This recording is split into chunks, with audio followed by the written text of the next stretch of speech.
RRB ఎన్టీపీసీకి సంబంధించి under graduate exams May 7th నుంచి start అవుతున్నాయి. సో మేలో ఒక 3 డేట్స్లో ఎగ్జామ్ ఉంది, అలాగే జూన్లో కూడా ఒక 3 డేట్స్లో ఎగ్జామ్ ఉంది. సో దీనికి ఎవరైతే మీరు ప్రిపేర్ అవుతున్నారో, ఎగ్జామ్కి వెళ్తున్నారో, మీరు ఈ వీడియోని వాచ్ చేశారనుకోండి, మ్యాక్సిమం మీకు అన్ని టాపిక్స్ మీద ఒక ఐడియా వస్తుంది. సో మీకు ఇది ఒక రివిజన్లా ఉంటుంది అన్నమాట. అంటే అన్ని టాపిక్స్ని ఒకసారి టచ్ చేసినట్లు ఉంటుంది. ఇంకా కొంచెం డీటెయిల్డ్గా మీరు ఎక్కువ టాపిక్స్ అంటే ఎక్కువ వీడియోస్ వాచ్ చేయాలని అనుకుంటే మీకు యూట్యూబ్లో ఆర్ఆర్బీ ఎన్టీపీసీ ప్లేలిస్ట్ ఒకటి ఉంటుందండి. అంటే ఆర్ఆర్బీ ఎగ్జామ్స్కి సంబంధించి అందులో ఉన్న అన్ని వీడియోస్ని వాచ్ చేయండి. మీరు మ్యాక్సిమం క్వాంట్లో 30కి 20+ పెట్టేలాగే ఉంటారు. ఒకవేళ మీరు కొంచెం బాగా చేసే వాళ్ళు అయితే 30 out of 30 కూడా పెడతారు. మనం క్వాంట్ ఏదైతే ఉందో సెక్షను 30కి మినిమం మనం 20 గ్యారంటీగా రాయాలి. 25+ క్వశ్చన్స్ రాస్తే మంచిది. చాలామంది 30కి 30 రాసేలా కూడా ఉంటారు. సో అది మీ యొక్క ప్రాక్టీస్ మీద ఆధారపడి ఉంటుంది. సో మనం వీడియో స్టార్ట్ చేద్దాం. ఇందులో ఏంటంటే మనకి అన్ని టాపిక్స్ని బేస్ చేసుకొని ఉంటాయండి క్వశ్చన్స్ ఏవైతే ఉన్నాయో. సో ఫస్ట్ క్వశ్చన్ చూద్దాం. The average of 13 numbers is 8. So 13 numbers యొక్క యావరేజ్ 8 అంట. Each number is multiplied by 7, then what will be the new average. అయితే ఇక్కడ ఏమడుగుతున్నాడు వాడు, 13 నెంబర్స్కి యావరేజ్ ఇచ్చాడు. ప్రతి నెంబర్ని 7తో మల్టిప్లై చేస్తే యావరేజ్ ఏమవుతుంది. సో ప్రతి నెంబర్ని 7తో మల్టిప్లై చేస్తున్నాం అనుకోండి, మనం యావరేజ్ని కూడా 7 తోటే మల్టిప్లై చేయాలి. సో వాడిచ్చిన యావరేజ్ ఏంటి, 8 కదా. 8 × 7 అంటే ఎంత అవుతుందండి, 56. సో ఆప్షన్ 3 అనేది మనకి ఆన్సర్ అవుతుంది.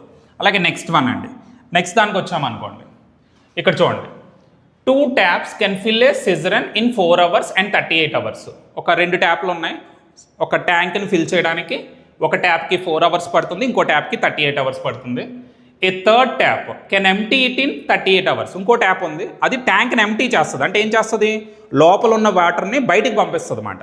దానికి కూడా 38 hours పడుతుంది. అంటే ఒక ఫుల్ ట్యాంక్ ఇచ్చి ఆ ట్యాప్ను ఓపెన్ చేస్తే ట్యాంక్ మొత్తం ఎంప్టీ అవ్వడానికి 38 hours పడుతుంది. సో వాడు అడుగుతున్న క్వశ్చన్ ఏంటో చూద్దాం. How long will it take to fill 1/4 of the empty cistern if all of them are opened together. ఒకవేళ అన్ని ట్యాప్లని ఓపెన్ చేస్తాం అనుకోండి, 1/4 ఆఫ్ ది ట్యాంక్ అంటే కంప్లీట్ ట్యాంక్ ఉంటుంది కదా, అది కాకుండా 1/4 ఆఫ్ ది ట్యాంక్ని పూర్తిగా ఆ 1/4 ఆఫ్ ది ట్యాంక్ ఏదైతే ఉందో సో ఫిల్ చేయడానికి ఎంత టైం పడుతుంది అని అడుగుతున్నాడు. How long will it take to fill 1/4 of the empty tank if all of them are opened together. So మొత్తం ట్యాంక్లో 1/4ని ఫిల్ చేయడానికి ఎంత టైం పడుతుంది. సో ముందు ఫస్ట్ ఏ అనే ట్యాప్, ఫస్ట్ ట్యాప్ అనుకుంటున్నాను, ఇది ట్యాంక్ని ఫిల్ చేయడానికి 4 hours తీసుకుంటుంది. బి అనే ట్యాప్, ఇది ట్యాంక్ని ఫిల్ చేయడానికి 38 hours తీసుకుంటుంది. తర్వాత సి అనే ట్యాప్, ఇది ట్యాంక్ని ఎంప్టీ చేస్తుంది, అంటే బయటకు పంపిస్తుంది. మొత్తం ట్యాంక్ని ఎంప్టీ చేయడానికి 38 hours పడుతుంది. ఎప్పుడైనా మనకి ఇటువంటి క్వశ్చన్స్ వచ్చేటప్పుడు అండి వీటన్నింటికి ఎల్సిఎం కట్టాలి. సో ఈ నెంబర్లన్నింటికి మీరు ఎల్సిఎం కడితే మీకు వచ్చే వాల్యూ 76. సో 4కి 38కి ఎల్సిఎం కట్టాలండి. చూడండి, ఎల్సిఎం కట్టడం అంటే మొదట 2తో డివైడ్ చేయండి. 2 2s 2 19s. ఈ రెండు ఏ టేబుల్లో డివైడ్ అవ్వు. సో మొత్తం ఇవన్నీ మల్టిప్లై చేయాలి.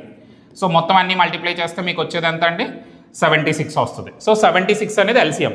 ఈ 76 మీరు ఏమని తీసుకుంటారు, ట్యాంక్ యొక్క కెపాసిటీ అంటే 76 లీటర్లు. మన ట్యాంక్ అంటున్నాం కాబట్టి మనం క్వాంటిటీ అనేదాన్ని లీటర్స్లో మెజర్ చేద్దాం. సో 76 లీటర్స్ అండి ట్యాంక్ యొక్క కెపాసిటీ. ఈ 76 లీటర్స్ని ఏ అనే ట్యాప్ ఎంత టైంలో ఫిల్ చేస్తుంది, 4 hours. సో మరి ఒక్క అవర్కి ఎన్ని లీటర్స్ ఫిల్ చేస్తుంది అది తెలియాలనుకోండి, 76ని 4తో డివైడ్ చేయాలి. చేస్తే మనకి 1 hourలో 19 లీటర్స్ ఫిల్ చేయగలదు ఫస్ట్ ట్యాప్. అలాగే ఇప్పుడు సెకండ్ ట్యాప్కి వచ్చామనుకోండి, ఇది 76 లీటర్స్ని ఫిల్ చేయడానికి 38 hours టైం తీసుకుంటుంది. అంటే 1 hourలో ఎంత ఫిల్ చేస్తుంది, 76/38 అంటే 2 liters. అలాగే సి అనే ట్యాప్కి వచ్చామనుకోండి, ఇదేం చేస్తుంది, 76 లీటర్స్ని 38 hours ఎంప్టీ చేస్తుంది. అంటే మొత్తం ట్యాంక్ మొత్తం ఖాళీ చేసేస్తుంది. అంటే 1 hourకి ఎంత ఎంప్టీ చేస్తుంది అంటే 76/38 అంటే 2 liters చొప్పున ఎంప్టీ చేస్తుంది. ఇప్పుడు మనకి వాడు అడుగుతున్న క్వశ్చన్ ఏంటి, అన్ని ట్యాప్లు ఓపెన్ చేసేసారు, 1/4 of the tank. 1/4 of the tank అంటే ఏంటి, 76/4 అంటే 19 liters. 1/4 of the tank, complete tank కాదు, ఓన్లీ 1/4 ఆఫ్ ది ట్యాంక్. ఈ 1/4 ఆఫ్ ది ట్యాంక్ని ఈ 3 ట్యాప్లు కలిపి ఎంత టైంలో ఫిల్ చేయగలవు. 3 ఒకేసారి ఓపెన్ చేసాం అనుకోండి, ఏమవుతుంది, ఇది 19 ఫిల్ చేస్తుంది, ఇది 2 ఫిల్ చేస్తుంది ప్రతి గంటకి, ఇది 2 ఎంప్టీ చేస్తుంది. అంటే మొత్తం మీద ఎంత ఫిల్ అవుతుందండి, 19 చొప్పున ఫిల్ అవుతుంది. అంటే 1 hourలో 19 లీటర్స్ ఫిల్ చేసేయగలదు. మనకు కావాల్సింది ఎంత, 19 లీటర్సే ఫిల్ చేయాలి. ఇది 1 hourలో 19 లీటర్సే ఫిల్ చేస్తాయి. సో 19/19 అంటే 1 hour టైం పడుతుంది. అంటే దీనికి ఆన్సర్ ఏంటండి, 1 hour. కొంచెం ఇది అప్లికేషన్ ఓరియంటెడ్ క్వశ్చన్ మాట ఇది. సో కొంచెం జాగ్రత్తగా మనం అర్థం చేసుకొని ఆన్సర్ పెట్టవలసి ఉంటుంది. ఓకే, నెక్స్ట్ థర్డ్ వన్ అండి.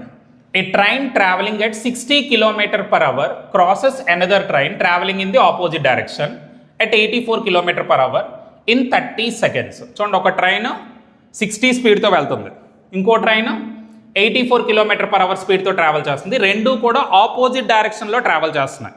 సో ఈ రెండు ఒకదాన్నొకటి క్రాస్ అవ్వడానికి ఎంత టైం పడుతుందంట? 30 seconds టైం పడుతుందంట. What is the combined length of both the trains? So ఇటువంటివి ఇచ్చినప్పుడు అండి మనం ఎప్పుడైనా టైం కాలిక్యులేట్ చేయాలనుకోండి, అంటే ఒక ట్రైన్ ఇంకో ట్రైన్ క్రాస్ చేసేటప్పుడు ఎంత టైం పడుతుంది అంటే, చూడండి ఒక ట్రైన్ ఇలా ఉందనుకోండి, దీన్ని ఇంకో ట్రైన్ ఇలా క్రాస్ చేయాలి, ఆపోజిట్ డైరెక్షన్ కదా. సో అంటే ఈ రెండు ఆపోజిట్లో వస్తున్నాయి అనుకోండి, ఇది ఇటు వెళ్తుంది, ఇది ఇటు వెళ్తుంది. సో ఇది ఎలాగ వస్తుంది, ఇది ఇలాగ వస్తుంది. సో ఈ ట్రైన్ మొత్తం దీన్ని దాటి ఇలాగ వెళ్ళిపోవాలి. అలాగే ఈ ట్రైన్ ఏమవుతుంది, ఈ మొత్తాన్ని దాటి ఇటు వచ్చేయాలి. అంటే రెండు కలిపి ఎంత డిస్టెన్స్ కవర్ చేయాలి. సో ఇదేంటి, ఈ ట్రైన్ లెంత్, ఇది ఈ ట్రైన్ లెంత్, అంటే రెండు కలిపి ఇది ట్రైన్ 1 లెంత్, ఇది ట్రైన్ 2 లెంత్ అండి. ఈ రెండు కలిపి తీసుకోవాలి. సో రెండు ట్రైన్ లెంత్ని కలిపి కవర్ చేయాలి. రెండు కూడా ఆపోజిట్ డైరెక్షన్లో ట్రావెల్ చేసి ఒకదాన్నొకటి క్రాస్ అవ్వాలంటే దీని లెంత్ ప్లస్ దీని లెంత్ రెండు ఒకదానికొకటి క్రాస్ అయ్యి వెళ్ళాలి.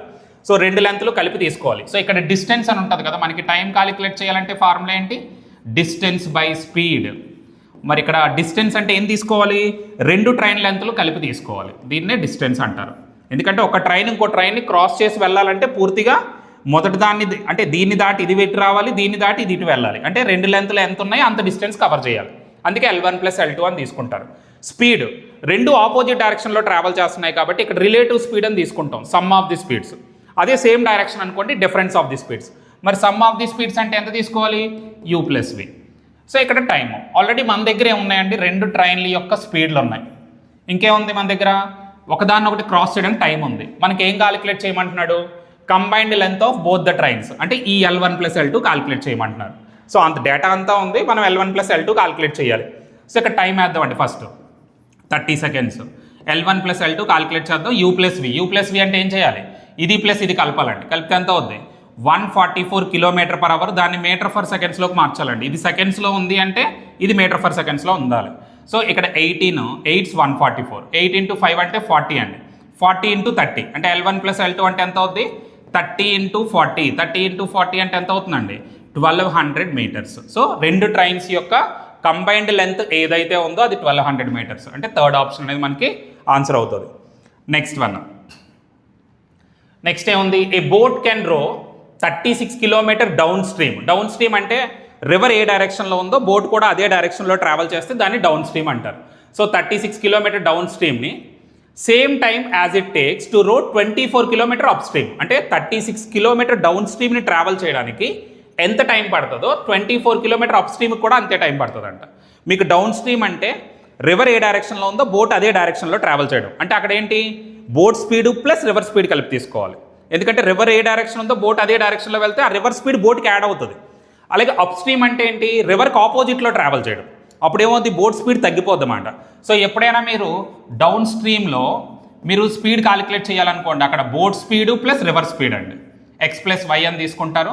అదే అప్ స్ట్రీమ్లో అనుకోండి, రివర్కి ఆపోజిట్ డైరెక్షన్లో ట్రావెల్ చేస్తున్నప్పుడు బోట్ స్పీడ్లో రివర్ స్పీడ్ మైనస్ అవుతుంది. ఎందుకంటే అప్ స్ట్రీమ్లో రివర్ని అపోజ్ చేసుకుంటూ ముందుకు వెళ్ళాలి, అప్పుడు బోట్ స్పీడ్ తగ్గిపోద్ది అన్నమాట. So X - Y km/h. So అయితే ఇక్కడ ఏంటి? డౌన్ స్ట్రీమ్కి ఎంత టైం పట్టిందో అప్ స్ట్రీమ్కి కూడా అంతే టైం పట్టిందంట. డౌన్ స్ట్రీమ్ యొక్క డిస్టెన్స్ ఎంత? 36 km. అప్ స్ట్రీమ్ యొక్క డిస్టెన్స్ ఎంత? 24 km. రెండింటికి సేమ్ టైం అని చెప్పారు. So down stream 36 by down stream యొక్క స్పీడ్ అండి. ఇప్పుడు డిస్టెన్స్ బై స్పీడ్ వేస్తేనే కదా మనకి టైం వస్తుంది. అలాగే అప్ స్ట్రీమ్ యొక్క డిస్టెన్స్ 24, స్పీడ్ X - Y. ఈ రెండు టైంలు ఈక్వల్ అని చెప్పారు. దీనికి ఎంత టైం పడుతుందో దీనికి కూడా అంతే టైం పడుతుంది. సో దీని యొక్క టైము సేమ్ అండి. సో ఇప్పుడు మనం ఏం కాలిక్యులేట్ చేయాలి? స్పీడ్ ఆఫ్ ది స్ట్రీమ్ ఇచ్చారు, అంటే స్పీడ్ ఆఫ్ ది స్ట్రీమ్ అంటే Y వాల్యూ తెలుసు అని అర్థం అండి. స్ట్రీమ్ స్పీడ్ Y మాట. మనం ఏం కాలిక్యులేట్ చేయాలి? Speed of the boat calculate చేయాలి. మరి speed of the boat calculate చేయాలంటే X కాలిక్యులేట్ చేయాలి. సో X కాలిక్యులేట్ చేయాలి, Y వాల్యూ ఉందండి. చూడండి ఈ రెండు కూడా పైన మనం క్యాన్సిల్ చేయొచ్చు. 12 2s 12 3s అండి. సో 3 బై దీన్ని కొంచెం సింప్లిఫై చేద్దాం. X వాల్యూ అయితే మన దగ్గర ఉంది కదా, X వాల్యూ అనేది కాలిక్యులేట్ చేయాలి. స్ట్రీమ్ వాల్యూ ఎంత ఇచ్చారండి? 3 ఇచ్చారు. So X + 3. ఇక్కడ కూడా ఏంటండి? 2 బై X - 3. క్రాస్ మల్టిప్లికేషన్ చేద్దాం. 3తో మల్టిప్లై చేస్తే 3x - 9 = 2x + 6. సో ఇప్పుడు ఈ 2x ఇటు పట్టుకొచ్చేద్దాం, 9 ఇటు తీసుకెళ్ళిపోదాం అండి. X = ఎంత అవుద్ది? 15 km/h. సో ఇది మన బోట్ స్పీడ్ మాట. మనకు అడిగింది వాడు అదే మాట. సో బోట్ స్పీడ్ అనేది 15 km/h. అయితే ఇదే ప్రాబ్లమ్ని మనం కొంచెం వేరే విధంగా కూడా ఆలోచిద్దాం అండి. సో ఇప్పుడు వాడు ఏం చెప్పాడు, డౌన్ స్ట్రీమ్ 36 కిలోమీటర్స్, దీనికి డౌన్ స్ట్రీమ్ స్పీడ్ వాడాలి. డౌన్ స్ట్రీమ్ స్పీడ్ అంటే x+y వాడాలి. మనకి ఇక్కడ బోట్ స్పీడ్ తెలీదు, స్ట్రీమ్ స్పీడ్ 3 అని తెలుసు. అలాగే నెక్స్ట్ అండి అప్ స్ట్రీమ్ 24 కిలోమీటర్స్, ఇక్కడ కూడా ఇక్కడ ఎంత టైం పట్టిందో ఇక్కడ అంతే టైం పట్టింది కాబట్టి x-3, ఈ రెండు టైంలు ఈక్వల్ అని చెప్పారు. సో ఇప్పుడు మనకి కావాల్సింది ఏంటంటే ఇక్కడ మనం ఏదైతే నెంబర్ తీసుకుంటామో అది 36 అని డివైడ్ చేయాలి, ఇక్కడ తీసుకున్న నెంబర్ కూడా 24ని డివైడ్ చేయాలి, రెండు టైంలు సేమ్గా ఉండాలి. సో ఇక్కడ మనకి 36ని డివైడ్ చేయాలంటే x ప్లేస్లో ఏ నెంబర్లు మనం యాడ్ చేస్తే అవుతుందో చెక్ చేద్దామండి. చూడండి ఇక్కడ 15 తీసుకున్నాం అనుకోండి, 15 + 3 అంటే ఎంత 18, 18 2s అంటే కరెక్ట్గా 2 అవర్స్ అని వచ్చింది. అదే 15 ఇక్కడ కూడా వాడండి, 15 - 3 అంటే ఎంత 12, 12 2s 24 అంటే 15 అనే ఆప్షన్ రెండు కండిషన్స్లో సాటిస్ఫై అవుతుంది. సో డైరెక్ట్గా అదే ఆన్సర్ మాట. అంటే అలా వెరిఫికేషన్లో కూడా మనం ప్రాబ్లమ్ని క్లియర్ చేసేవచ్చు. ఇక్కడ 15 వేస్తే 18, 36/18 అంటే 2 అవర్స్, ఇక్కడ 15 వేస్తే 15 - 3 12, 24/12 అన్న 2 అవర్స్. సో రెండు కేసుల్లో మనకి సేమ్ టైం వచ్చింది. So option A answer. ఒకవేళ అది అవ్వలేదనుకోండి నెక్స్ట్ దానికి వెళ్తాం అన్నమాట వెరిఫికేషన్కి. Next 5th one, a tower stands vertically on the ground. చూడండి ఒక టవర్ గ్రౌండ్ మీద వెర్టికల్గా ఇలా ఉందంట, అంటే ఇలా ఉంది tower. From a point on the ground which is 28.6 metre away from the foot. ఒక పాయింట్ ఉందంట గ్రౌండ్ మీద, అది ఫుట్ అంటే ఇది మాట, ఇక్కడి నుంచి ఎంత డిస్టెన్స్లో ఉందండి 28.6 మీటర్ డిస్టెన్స్లో ఉంది ఆ పాయింట్. ఈ పాయింట్ నుంచి అవే ఫ్రమ్ ది పాయింట్ అని చెప్పాడు.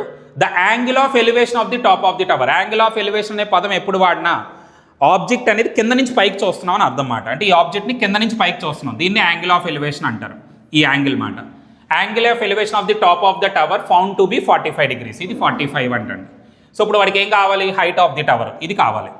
సో ఇది ఒక రైట్ యాంగిల్ ట్రయాంగిల్. సో ఈ 45కి మనం ఏం చేయాలి, tan అప్లై చేయాలి. సో tan 45 degrees కావాలి. మరి tan 45 అంటే ఏంటండి, ఆపోజిట్ h, కిందని బేస్ ఎంత అండి 28.6. మరి tan 45 వాల్యూ 1 కదా, 1 = h/28.6. మరి h కావాలంటే ఏమవుతుందండి 28.6, హైట్ కూడా 28.6. ఎప్పుడైతే మీకు 45 అనే నెంబర్ ఉందో ఈ రెండు సేమ్గా ఉంటాయండి. ఇప్పుడు ఇక్కడ ఏదైతే వాల్యూ ఉందో ఇక్కడ కూడా అదే వాల్యూ ఉంటుంది. సో ఆప్షన్ 2 అనేది మనకు ఆన్సర్ అవుతుంది. Next one, if the median of a data, ఒక డేటా యొక్క మీడియన్ ఏమని చెప్తున్నాడు 61.54 లెస్ దెన్ ఇట్స్ మోడ్. అంటే మీడియన్ మోడ్ కంటే ఎంత తక్కువ చెప్పారు, అంటే మీడియన్ మోడ్ మీద ఎంత తక్కువ చెప్తున్నారు అంటే అర్థం ఏంటి, మోడ్ మైనస్ మీడియన్ అని అర్థం. దాని meaning median of a data ఈ 61.54 లెస్ దెన్ ఇట్స్ మోడ్ అన్నారు కదా. సో వాడు ఏం చెప్తున్నాడు, సో మీడియన్ అనేది మోడ్ మీద ఎంత తక్కువ చెప్తున్నారు అంటే మోడ్కి మీడియన్కి డిఫరెన్స్ ఇచ్చారు. ఎంత డిఫరెన్స్ ఇచ్చారు 61.54 ఇచ్చారు, అంటే రెండింటి యొక్క difference. Then the median of the data exceeds the mean by, అంటే ఇప్పుడు మీడియన్ అనేది మీన్ కంటే ఎక్కువ ఉంటుందంట, ఎంత ఎక్కువ ఉంటుందో క్యాలిక్యులేట్ చేయాలి. సో మీడియన్ అనేది మీన్ కంటే ఎక్కువ ఉంటుంది, అంటే ఎంత ఎక్సెస్ ఉంది అంటే మళ్ళీ డిఫరెన్స్ అడిగాడండి. అంటే వాడిచ్చిన ప్రాబ్లంలో మోడ్ మైనస్ మీడియన్ వాల్యూ ఇచ్చి మనకేం క్యాలిక్యులేట్ చేయమంటున్నారు, median minus mean value calculate చేయమంటున్నారు. సో దాన్ని కూడా ఎంపీరికల్ ఫార్ములా వాడమన్నారు. ఎంపీరికల్ ఫార్ములా అంటే ఇదండి, మోడ్ = 3 మీడియన్ - 2 మీన్. దీన్ని ఎంపీరికల్ ఫార్ములా అంటారు.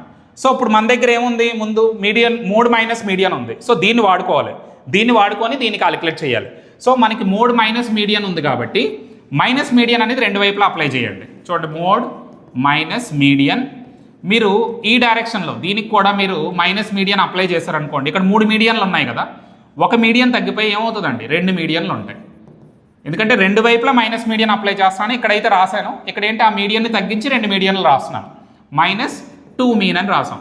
ఈ రెండిట్లో ఏం కామన్ తీయచ్చు, 2 కామన్ తీసాం అనుకోండి, 2 × మీడియన్ మైనస్ మీన్ అని రాయొచ్చు. సో ఈ విధంగా రాస్తాం. ఇప్పుడు మన దగ్గర డేటా ఏముంది, దీని వాల్యూ ఉందండి, దీని వాల్యూ ఎంత ఉంది 61.54 ఉంది. మనం ఏం క్యాలిక్యులేట్ చేయాలి, మీడియన్ మైనస్ మీన్ క్యాలిక్యులేట్ చేయాలి. అంటే ఏం చేయాలి, ఈ 2ని ఇటు పట్టుకెళ్ళిపోవాలి. అంటే ఏమవుతుంది, సో మీడియన్ మైనస్ మీన్ = 61.54/2 అండి. 2తో డివైడ్ చేయాలి, 2 3 = 6, తర్వాత 0 అండి, 2 7 = 14, 2 7 = 14. సో మనకు ఆన్సర్ ఏమవుతుందండి 30.77. సో ఆప్షన్ 3 అనేది ఆన్సర్. ఇది ఒకటి ఎక్కువగా రిపీట్ అవుతున్నటువంటి మోడల్ మాట. సో ఈ టైప్ ఆఫ్ క్వశ్చన్స్ని కొంచెం బాగా ప్రాక్టీస్ చేయాలి. Next, find the area of a quadrilateral. Quadrilateral అంటే మనకి 4 సైడ్స్ ఉంటాయి. So ABCD quadrilateral area calculate చేయాలి. Whose area is twice the area of a triangle PQR. అంటే అర్థం ఏంటి, మనం ట్రయాంగిల్ ఏరియా కడితే క్వాడ్రిలేటరల్ ఏరియా వచ్చేసినట్లే, ట్రయాంగిల్ ఏరియాని డబల్ చేస్తే క్వాడ్రిలేటరల్ ఏరియా వస్తుంది. అంటే ఆడు ఇండైరెక్ట్గా మనకి ఏం అడిగాడు, ట్రయాంగిల్ ఏరియా అడిగాడు, దాన్ని డబల్ చేస్తే క్వాడ్రిలేటరల్ ఏరియా. అంటే మనం కట్టవలసింది ఏంటి, ట్రయాంగిల్ యొక్క area. So area of the triangle కట్టేసి దాన్ని 2తో మల్టిప్లై చేస్తే అంటే పీక్యూఆర్ ఏరియా ఉంటుంది కదా, దీన్ని 2తో మల్టిప్లై చేస్తే మీకు క్వాడ్రిలేటరల్ ఏబిసిడి ఏరియా వచ్చేస్తుంది. సో మీకు ఏబిసిడి ఏరియా కావాలంటే ట్రయాంగిల్ ఏరియాని ట్వైస్ తీసుకోవాలి, అంటే 2 టైమ్స్ తీసుకోవాలి. సో ఇప్పుడు ట్రయాంగిల్ ఏరియా కనుక్కోవడానికి మన దగ్గర ఏముందండి, సైడ్స్ యొక్క రేషియో ఉంది 4:5:6, అది సైడ్స్ రేషియో అన్నమాట. అలాగే ట్రయాంగిల్ యొక్క పెరిమీటర్ ఇచ్చారు, పెరిమీటర్ ఎంత 90 ఇచ్చారు. సో సైడ్స్ రేషియో 4:5:6 అంటే 4x 5x 6x. రేషియో ఎప్పుడు ఇచ్చినా ఒక కామన్ మల్టిపుల్ ఉంటుంది, దాన్ని మనం x అని తీసుకుంటాం అన్నమాట, 4x 5x 6x. సో ఈ మూడింటిని కలిపితే మనకి పెరిమీటర్ వస్తుందండి. పెరిమీటర్ అంటే ఏంటి, 3 సైడ్లు. పెరిమీటర్ అంటే బార్డర్లన్నీ కలిపితే వచ్చేది. ట్రయాంగిల్కి పెరిమీటర్ అంటే 3 సైడ్లు కలిపియాలి, 3 సైడ్లు కలిపితే దాన్ని పెరిమీటర్ అంటారు. సో ఈ మూడింటిని మీరు కలిపారనుకోండి ఎంత అవుతుంది, 15x = 90 అవుతుంది. x అంటే ఎంత అవుతుంది, 6 అవుతుంది. ఇప్పుడు మన సైడ్లు ఫైండ్ అవుట్ చేసేయచ్చు. x 6 కాబట్టి ఆ సైడ్లో ఏమవుతుంది, 6 4s 24 ఒక సైడ్, 6 5s 30 ఒకటి, 6 6s 36. ఇవి ట్రయాంగిల్ యొక్క 3 సైడ్స్. ఈ 3 కలిపారనుకోండి మళ్ళీ 90 వస్తుంది. అయితే ఇక్కడ మనకి √7 వాల్యూని యూస్ చేసుకోమని అడిగాడు. అయితే ఇప్పుడు మనం ఏంటి, సైడ్లు తెలుసు కానీ మనకేం కావాలి, ఏరియా ఆఫ్ ది ట్రయాంగిల్ కావాలి. మరి 3 సైడ్లు ఉండి area of the triangle calculate చేయమంటే మనం ఏ ఫార్ములా వాడతామండి, 3 సైడ్స్ ఇచ్చి area of the triangle calculate చేయమంటే √s × s - a × s - b × s - c, ఈ ఫార్ములాను వాడవలసి ఉంటుంది. ఇది వాడేమనుకోండి మనకి ట్రయాంగిల్ ఏరియా వస్తుంది. ఫస్ట్ ట్రయాంగిల్ ఏరియా కావాలి మనకి, దాన్ని డబల్ చేస్తే క్వాడ్రిలేటరల్ ఏరియా వచ్చేస్తుంది. సో ఇది క్యాలిక్యులేట్ చేయాలంటే ముందు s కావాలి. s అంటే ఏంటి, సెమీ పెరిమీటర్.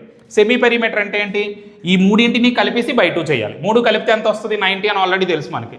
90/2, 90/2 అంటే ఎంత అండి, 45 s value. Next s - a అంటే 45 - 24, 45 - 24 అంటే 21. మరలా s - b అంటే 45 - 30 అంటే 15. మరలా s - c, c అంటే 36 అండి. ఇది a, ఇది b, ఇది c మాట మనకి. 45 - 36 అంటే 9. సో దీన్ని మనం సింప్లిఫై చేయాలి, చేస్తే అప్పుడు మనకి ట్రయాంగిల్ ఏరియా వస్తుంది. సో 45 అంటే మనం ఏమని రాయొచ్చు, దాన్ని అలా వదిలేద్దామండి. నెక్స్ట్ 21 అంటే 3 7s, తర్వాత ×15 × 9 కూడా అలా వదిలేద్దాం. చూడండి 3 × 15 అంటే 45, అంటే 2 45లు వచ్చాయి కదా మనకి. సో 2 45లు ఉన్నాయంటే స్క్వేర్ రూట్లో ఒక 45 తీసుకోవాలి మనం. నెక్స్ట్ ఇంకేముంది, 9 ఉంది, 9కి స్క్వేర్ రూట్ ఎంత 3, అంటే 45 × 3 అని తీసుకోవాలండి. సో 2 45లో ఒక 45 రాశాను, ఈ 9కి స్క్వేర్ రూట్ 3 రాశాను, √7 అలా వదిలేయండి. సో ఇది మన ట్రయాంగిల్ ఏరియా అండి. సో ట్రయాంగిల్ ఏరియా ఏంటి, 45 × 3 × √7. అయితే దీన్ని 2 టైమ్స్ చేస్తే అప్పుడు మనకేమవుతుందండి, క్వాడ్రిలేటరల్ ఏరియా వస్తుంది. సో ట్రయాంగిల్ ఏరియా ఇక్కడ రాసుకుందాం అండి, 45 × 3 × √7. ఇది మనకి ట్రయాంగిల్ ఏరియా. ఇప్పుడు మనం కాలిక్యులేట్ చేయవలసింది ఏంటండి, quadrilateral area. So quadrilateral area కావాలి అంటే ఇప్పుడు ఏం చేయాలి, సో క్వాడ్రిలేటరల్ ఏరియా అంటే ట్రయాంగిల్ ఏరియాని 45 సో ఇంటూ మనకి ఏమొచ్చిందండి 3 × √7. ఇది మన ట్రయాంగిల్ ఏరియా కదా. క్వాడ్రిలేటరల్ ఏరియా అంటే దీన్ని ×2 చేయాలి, ×2 చేసి దీన్ని సింప్లిఫై చేయాలంటే ఇప్పుడు మనం. సో ఇక్కడ ఏం చేద్దాం అంటే 2 × ఇది 9 5s కదా, ×3 √7 అంటే మనకు ఒక వాల్యూ ఇచ్చారు, దీన్ని వాడుకోవాలి 2.6. ఓకే, ఈ 5 × 2 అంటే 10 అండి. 10 × 2.6 అంటే ఏమవుతుంది, 26, పాయింట్ పోద్ది. 9 × 3 అంటే ఎంత, 27. సో 26 × 27 కావాలి. సో మనకి 26² తెలుసు, 676 అండి. 26², 26 27s అంటే ఇంకో 27 కలిపితే సరిపోద్దండి. రెండింటిని మల్టిప్లై చేస్తున్నాను. సో కలిపితే ఎంత అవుద్ది, 12 702.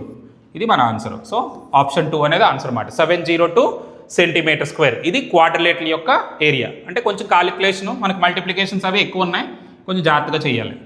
నెక్స్ట్ ఇది సింపుల్ వన్, -9 -56, ఇక్కడ డివైడెడ్ బై సింబల్ ఉంది, -14 ఇలా ఉన్నాయి కదండి. ఎప్పుడైనా కూడా ఇలాంటి సింప్లిఫికేషన్స్ ఇచ్చేటప్పుడు ఫస్ట్ బాడ్మస్ రూల్ని ఫాలో అవ్వాలి. ఫస్ట్ బ్రాకెట్స్, ఇవంటే ఇండివిజువల్ నెంబర్కి బ్రాకెట్ పెట్టారు, అది పట్టించుకోవసరం లేదు. తర్వాత O అంటే ఆఫ్ అనేది ఎక్కడ లేదు. తర్వాత D అంటే డివిజన్, ముందు డివిజన్ చేయాలి, అంటే ఇది డివిజన్ చేయాలండి. సో -9 అలా వదిలేయండి. -56 / -14 అండి, అంటే 14 4s అంటే ఇది -4 అవుతుంది. తర్వాత ఇక్కడ మల్టిప్లికేషన్, ఆ రెండింటిని సపరేట్గా మల్టిప్లై చేస్తే 4 7 28 -28. వీటన్నింటినీ కలపడం అన్ని మైనస్లే కదా. 28 4 32, 32కి 9 కలిపితే 41 అండి, అంటే -41 ఆన్సర్. సో సెకండ్ ఆప్షన్ అనేది ఆన్సర్ అవుతుంది. Next one, at present Sharad is 3 times as old as his son. So Sharad అనే పర్సన్ ఉన్నాడంట, అతను తన సన్కి 3 times అంటండి. సన్ ఏజ్కి 3 times శరద్ యొక్క ఏజ్. సో శరద్ యొక్క ఏజ్ ఏదైతే ఉందో సన్ ఏజ్కి 3 times, అంటే తన ఏజ్కి 3 times. నెక్స్ట్ ఏమన్నాడు, and his daughter is 3 years younger that of the son. వాళ్ళకి డాటర్ ఉన్నారంట, ఆ డాటరు సన్ కంటే 3 years చిన్నది. సో ఎవరైతే డాటర్ ఉన్నారో సన్ మీద 3 years చిన్నదంటే ఏమని రాయాలి? x-3 అని రాయాలి. If some of the ages of these 3 people in 3 years ago ముగ్గురిది కలిపి సమ్ ఎంత అంటే 63 years. ఇది 3 years ago మాట, అంటే ఇది ప్రజెంట్వి ఈ 3 నెంబర్లోనూ. 3 years బ్యాక్కి వెళ్తే వాళ్ళ ముగ్గురు ఏజ్లో కలిపామనుకోండి ఎంత వస్తుందంట? 63 years వస్తుందంట. దెన్ శరత్స్ ప్రెజెంట్ ఏజ్ ఈజ్, అంటే తన ప్రెజెంట్ ఏజ్ అడుగుతున్నారు. చూడండి, శరత్ యొక్క ప్రెజెంట్ ఏజ్ అంటే 3 multiple ఖచ్చితంగా. ఇవేవి ఆన్సర్లు కాదండి, కొంచెం మీకు కాన్ఫిడెన్స్ ఉంటే ఆప్షన్ 3 ఆన్సర్ అన్నమాట. 45 years, ఎందుకంటే 3 multiple అది ఒక్కటే ఉంది, ఇంకేమీ లేవు 3 multiples. So 45 answer. ఒకవేళ మీరు ఇది 45 అనుకున్నారు అనుకోండి, అప్పుడు సన్నది ఎంత అవుతుంది? 15 అవుతుంది, ఎందుకంటే దీనికి 3 times కాబట్టి. డాటర్ది ఎంత అవుతుంది? 12. ఇప్పుడు ఈ మూడింటిని కలిపారు అనుకోండి మీకు 72 వస్తుంది, అది ప్రెజెంట్ ఏజ్. కానీ వాడు ఇచ్చిన ఇక్కడ సమ్ ఏంటి? 3 years ఎగోది, అంటే ఒక్కొక్కడికి 3 సంవత్సరాలు తగ్గాలి. ముగ్గురు ఉన్నారు కాబట్టి 9 years తగ్గాలి. 9 తగ్గిస్తే ఎంత అవుద్ది? 63. చూడండి, ఆప్షన్ కూడా ఎగ్జాక్ట్గా సాటిస్ఫై చేస్తుంది. సో మనకు ఆప్షన్ 3. యాక్చువల్గా ఇవేవి 3 multiples కాదు కాబట్టి ఇదే ఆన్సర్ అన్నమాట. సో మనం అలా ఆలోచించి కూడా ఆన్సర్ పెట్టచ్చు. నెక్స్ట్ వన్, ఇది సింప్లిఫికేషనే. మనకి బాగా స్క్వేర్లు క్యూబ్లు బాగా తెలుసుంటే వెంటనే పెట్టచ్చు అండి. సో ఇక్కడ 6859 అని ఉంది, అది 19 cube. దాని క్యూబ్ రూట్ అడిగారు అన్నమాట, అందుకే 19 రాయాలి. ఇది 4th రూట్ అండి, అంటే 256ని పవర్ 4 కింద రాయాలి. అలా రాయాలంటే 4 power of 4 మాట. సో పవర్ 4 కింద రాయగలిగే నెంబర్ 256 అంటే 4 power of 4. చూడండి, 4 power of 4, దానికి 4th రూట్ అంటే ఇలా రాస్తారు. 4 క్యాన్సిల్ అయిపోతే దాని వాల్యూ 4 అని అర్థం. సో డినామినేట్లో 4 రాయాలి. ఇంటూ 2/57 అని ఉంది, ఇంటూ 168 అండి. దీన్ని సింప్లిఫై చేయాలి. ఇది 19 3s. ఓకే, తర్వాత ఇది 2 1 2 2 2తో డివైడ్ చేసేవారనుకోండి 2 8 16, నెక్స్ట్ 2 4 అంటే మనకి వాల్యూ ఎంత వస్తుందండి? 84/3. ఇప్పుడు 84ని 3తో డివైడ్ చేయండి. 3 2 6, 3 8 24. సో ఆప్షన్ ఏంటండి? ఫస్ట్ ఆప్షన్ ఆన్సర్ అన్నమాట. జస్ట్ అండ్ సింప్లిఫికేషన్ మాట. దీని వాల్యూలు, దీని క్యూబ్ రూట్ రాయాలి, దీని 4th రూట్ రాయాలి, మిగతాదంతా మల్టిప్లై చేసి రాసేయడమే. సో 28 అనేది ఆన్సర్ అవుతుంది. Next, at what rate % per annum A some of money double it self in 16 years on simple interest? ఒక మనీ డబుల్ అవ్వడానికి 16 yearsలో ఏ రేట్ ఆఫ్ ఇంట్రెస్ట్తో డబుల్ అవుతుందని అడుగుతున్నాడు అండి. డబుల్ అవ్వాలంట అంటే 100 ఎంత అవ్వాలి? 200 అవ్వాలి. మరి 100 200 అవ్వాలంటే ఎంత పెరగాలి? 100 పెరగాలి. 100 ఎన్ని ఇయర్స్లో పెరగాలంటే 16 yearsలో పెరగాలి. So by 16. సో 16 yearsలో 100 పెరిగింది, అంటే డబుల్ అవ్వడం అనేది 16 సంవత్సరాలు పట్టింది. సో 100 200 అవ్వడానికి 16 years పట్టింది, అంటే పెరిగింది 100. ఆ పెరిగిన దాన్నే ఇంట్రెస్ట్ అంటారు. సో 100 ఇంట్రెస్ట్ ఎన్ని ఇయర్స్లో పెరిగింది? 16 yearsలో. 1 yearలో పెరిగే ఇంట్రెస్ట్ ఏదైతే ఉంటుందో దాన్నే మనం ఏమంటాం? రేట్ ఆఫ్ ఇంట్రెస్ట్ అంటాం. ఓకే, సో అది కాలిక్యులేట్ చేయమని అడిగాడు. రేట్ పర్సంటేజ్ అంటే 1 yearలో పెరిగే ఇంట్రెస్ట్, అది 100 మీద. మనం ఎలాగ ఎజ్యూమ్ చేసింది 100 కాబట్టి డైరెక్ట్గా రేట్ పర్సంటేజ్ వచ్చేస్తుంది. సో 16తో డివైడ్ చేస్తే 4 25 4 4 25/4 అంటే 4 6 24, 4 2 8 అంటే 6.25 అండి. సో ఆప్షన్ 4 ఆన్సర్ అవుతుంది మనకి. Next, there are 78 members in a group A. Group ఏలో 78 members ఉన్నారండి. 22 members ఇన్ గ్రూప్ బి. బిలో 22 members ఉన్నారండి. 34 members ఇన్ గ్రూప్ సి. సిలో 34 members ఉన్నారు. All the members of these groups went to A restaurant. వీళ్ళందరూ ఒక రెస్టారెంట్కి వెళ్ళారంట. The average amount spent on each member of a group A, B and C are 136, 383 and 457. యావరేజ్గా ఒక person group A నుంచి ఒక person యావరేజ్గా 136 rupees ఖర్చు పెట్టాడు. ఒక పర్సన్ అండి, గ్రూప్ మొత్తం కాదు. ఒక పర్సన్ యావరేజ్గా 136 ఖర్చు పెట్టాడంట. గ్రూప్ బి యావరేజ్గా ఒక పర్సన్ 383 ఖర్చు పెట్టాడు. గ్రూప్ సి యావరేజ్గా ఒక పర్సన్ 457 ఖర్చు పెట్టాడు. So the overall average amount spend per member. ఇప్పుడు ఒక మెంబర్ ఓవరాల్గా అన్ని గ్రూప్లు కలిపి యావరేజ్గా ఒక పర్సన్ ఎంత ఖర్చు పెట్టాడు? మనకి గ్రూప్ వైజ్గా యావరేజ్ ఉంది, కానీ వాడు అడుగుతుంది అన్ని గ్రూప్లకి కలిపి యావరేజ్గా ఒక పర్సన్ ఎంత ఖర్చు పెట్టాడు. గ్రూప్ ఏ వాళ్ళు 78 members ఉన్నారు, ఒక పర్సన్ యావరేజ్గా 136 ఖర్చు పెట్టాడు. వీళ్ళు 22 members ఉన్నారు, ఒక పర్సన్ యావరేజ్గా 383 ఖర్చు పెట్టాడు. వీళ్ళు 34 members ఉన్నారు, యావరేజ్గా ఒక పర్సన్ 457 ఖర్చు పెట్టాడు. ఇప్పుడు ఈ అన్ని గ్రూప్లు కలిపి తీసుకున్నాం అనుకోండి, యావరేజ్గా ఒక పర్సన్ ఎంత ఖర్చు పెడతాడు, అది వాడు అడిగిన క్వశ్చన్ మాట. సో ఎప్పుడైనా మనకి ఇది నెంబర్ అండి, ఇది యావరేజ్.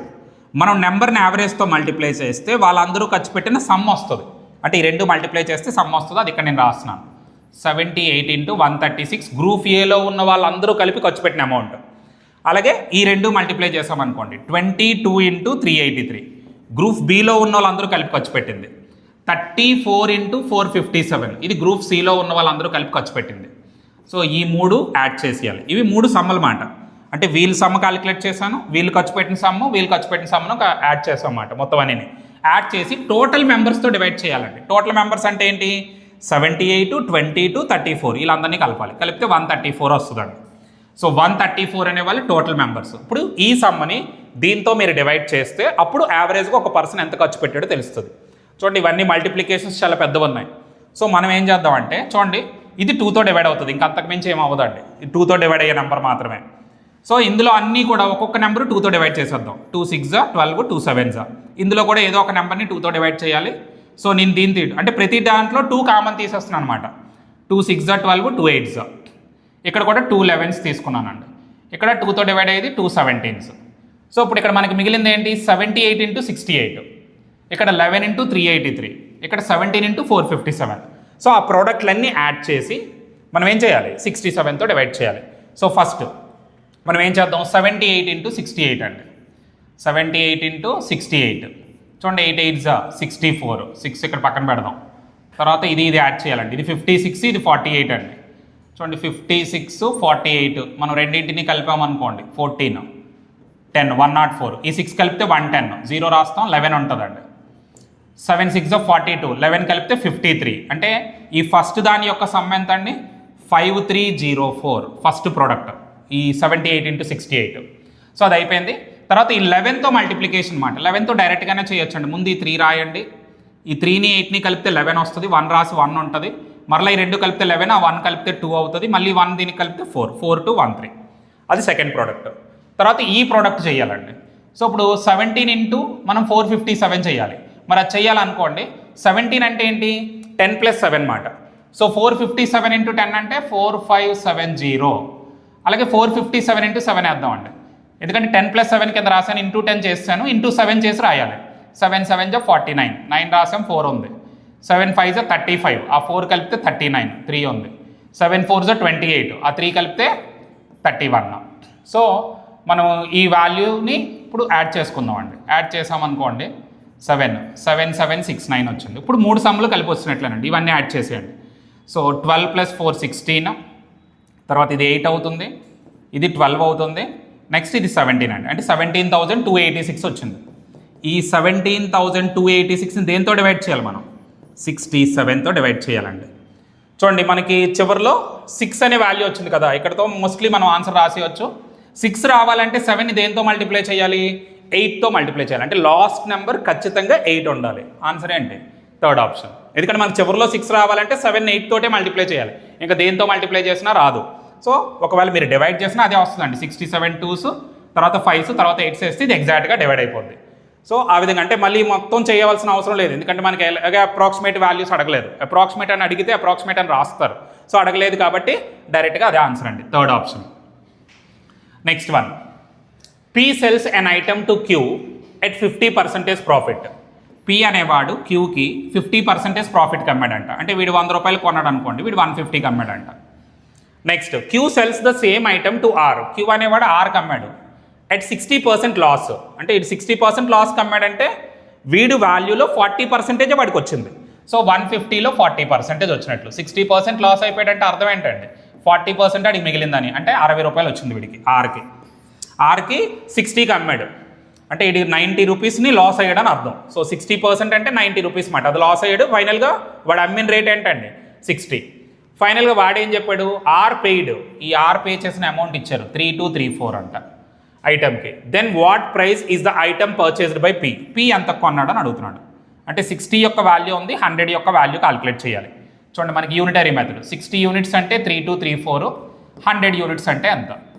సో 1 యూనిట్ కావాలనుకోండి 3234ని మీరు 60తో డివైడ్ చేయాలి. 100 యూనిట్స్ వాల్యూ కావాలంటే ఇంటూ 100 చేయాలి. సో 0 0 తీసేద్దాం. 6 5 30, తర్వాత ఇంకా 23 ఉందండి. సో 6 3 18, 54 ఉంటుంది. 6 9 539 ఇంటూ 10 అంటే 5390. సో 5390 అంటే ఫస్ట్ ఆప్షన్ ఆన్సర్ అండి. ఇది 13th one. Next one, A stands for division.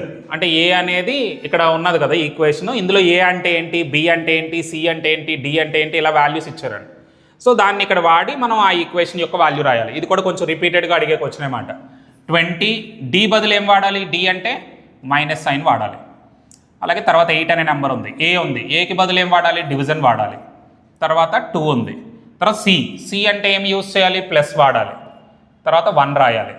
తర్వాత బి అంటే ఏం వాడాలండి మనకి, ఇంటూ వాడాలి, ఇంటూ 5. సో ఇప్పుడు మనం దీన్ని సింప్లిఫై చేయాలి. సో ముందు ఇక్కడ డివిజన్ కదా ఉంది, 20 మైనస్ 8 డివైడెడ్ బై 2 అంటే ఎంత అండి, 4. 1 5 ఎంత అవుద్ది, 5. సో 20లో 4 తీస్తే 16, 16కి 5 కలిపితే 21. Option 3 answer. Next, a dealer buys 2 articles. వాడు 2 ఆర్టికల్స్ని బై చేస్తున్నాడంట, X and Y for 500 each. అంటే ఫస్ట్ ఆర్టికల్ని 500కే కొన్నాడు, సెకండ్ ఆర్టికల్ని కూడా 500కే కొన్నాడు. He marks each of them at the same price. రెండింటికి ఒకటే రేట్ వేసాడు, మార్కెట్ ప్రైస్ అంటారు. అంటే కొన్నది 500కే, దాని మీద వేసే రేటు మాత్రం వేరేగా ఉంటుంది అన్నమాట. సో ఎక్స్ అనేవాడు, వై అనేవాడు 2 ఆర్టికల్స్కి ఒకటే మార్కెట్ ప్రైస్ చేశాడు, అంటే ఒకటే రేటు వేశాడు. He sells X by giving 2 successive discounts of 50% and 28%.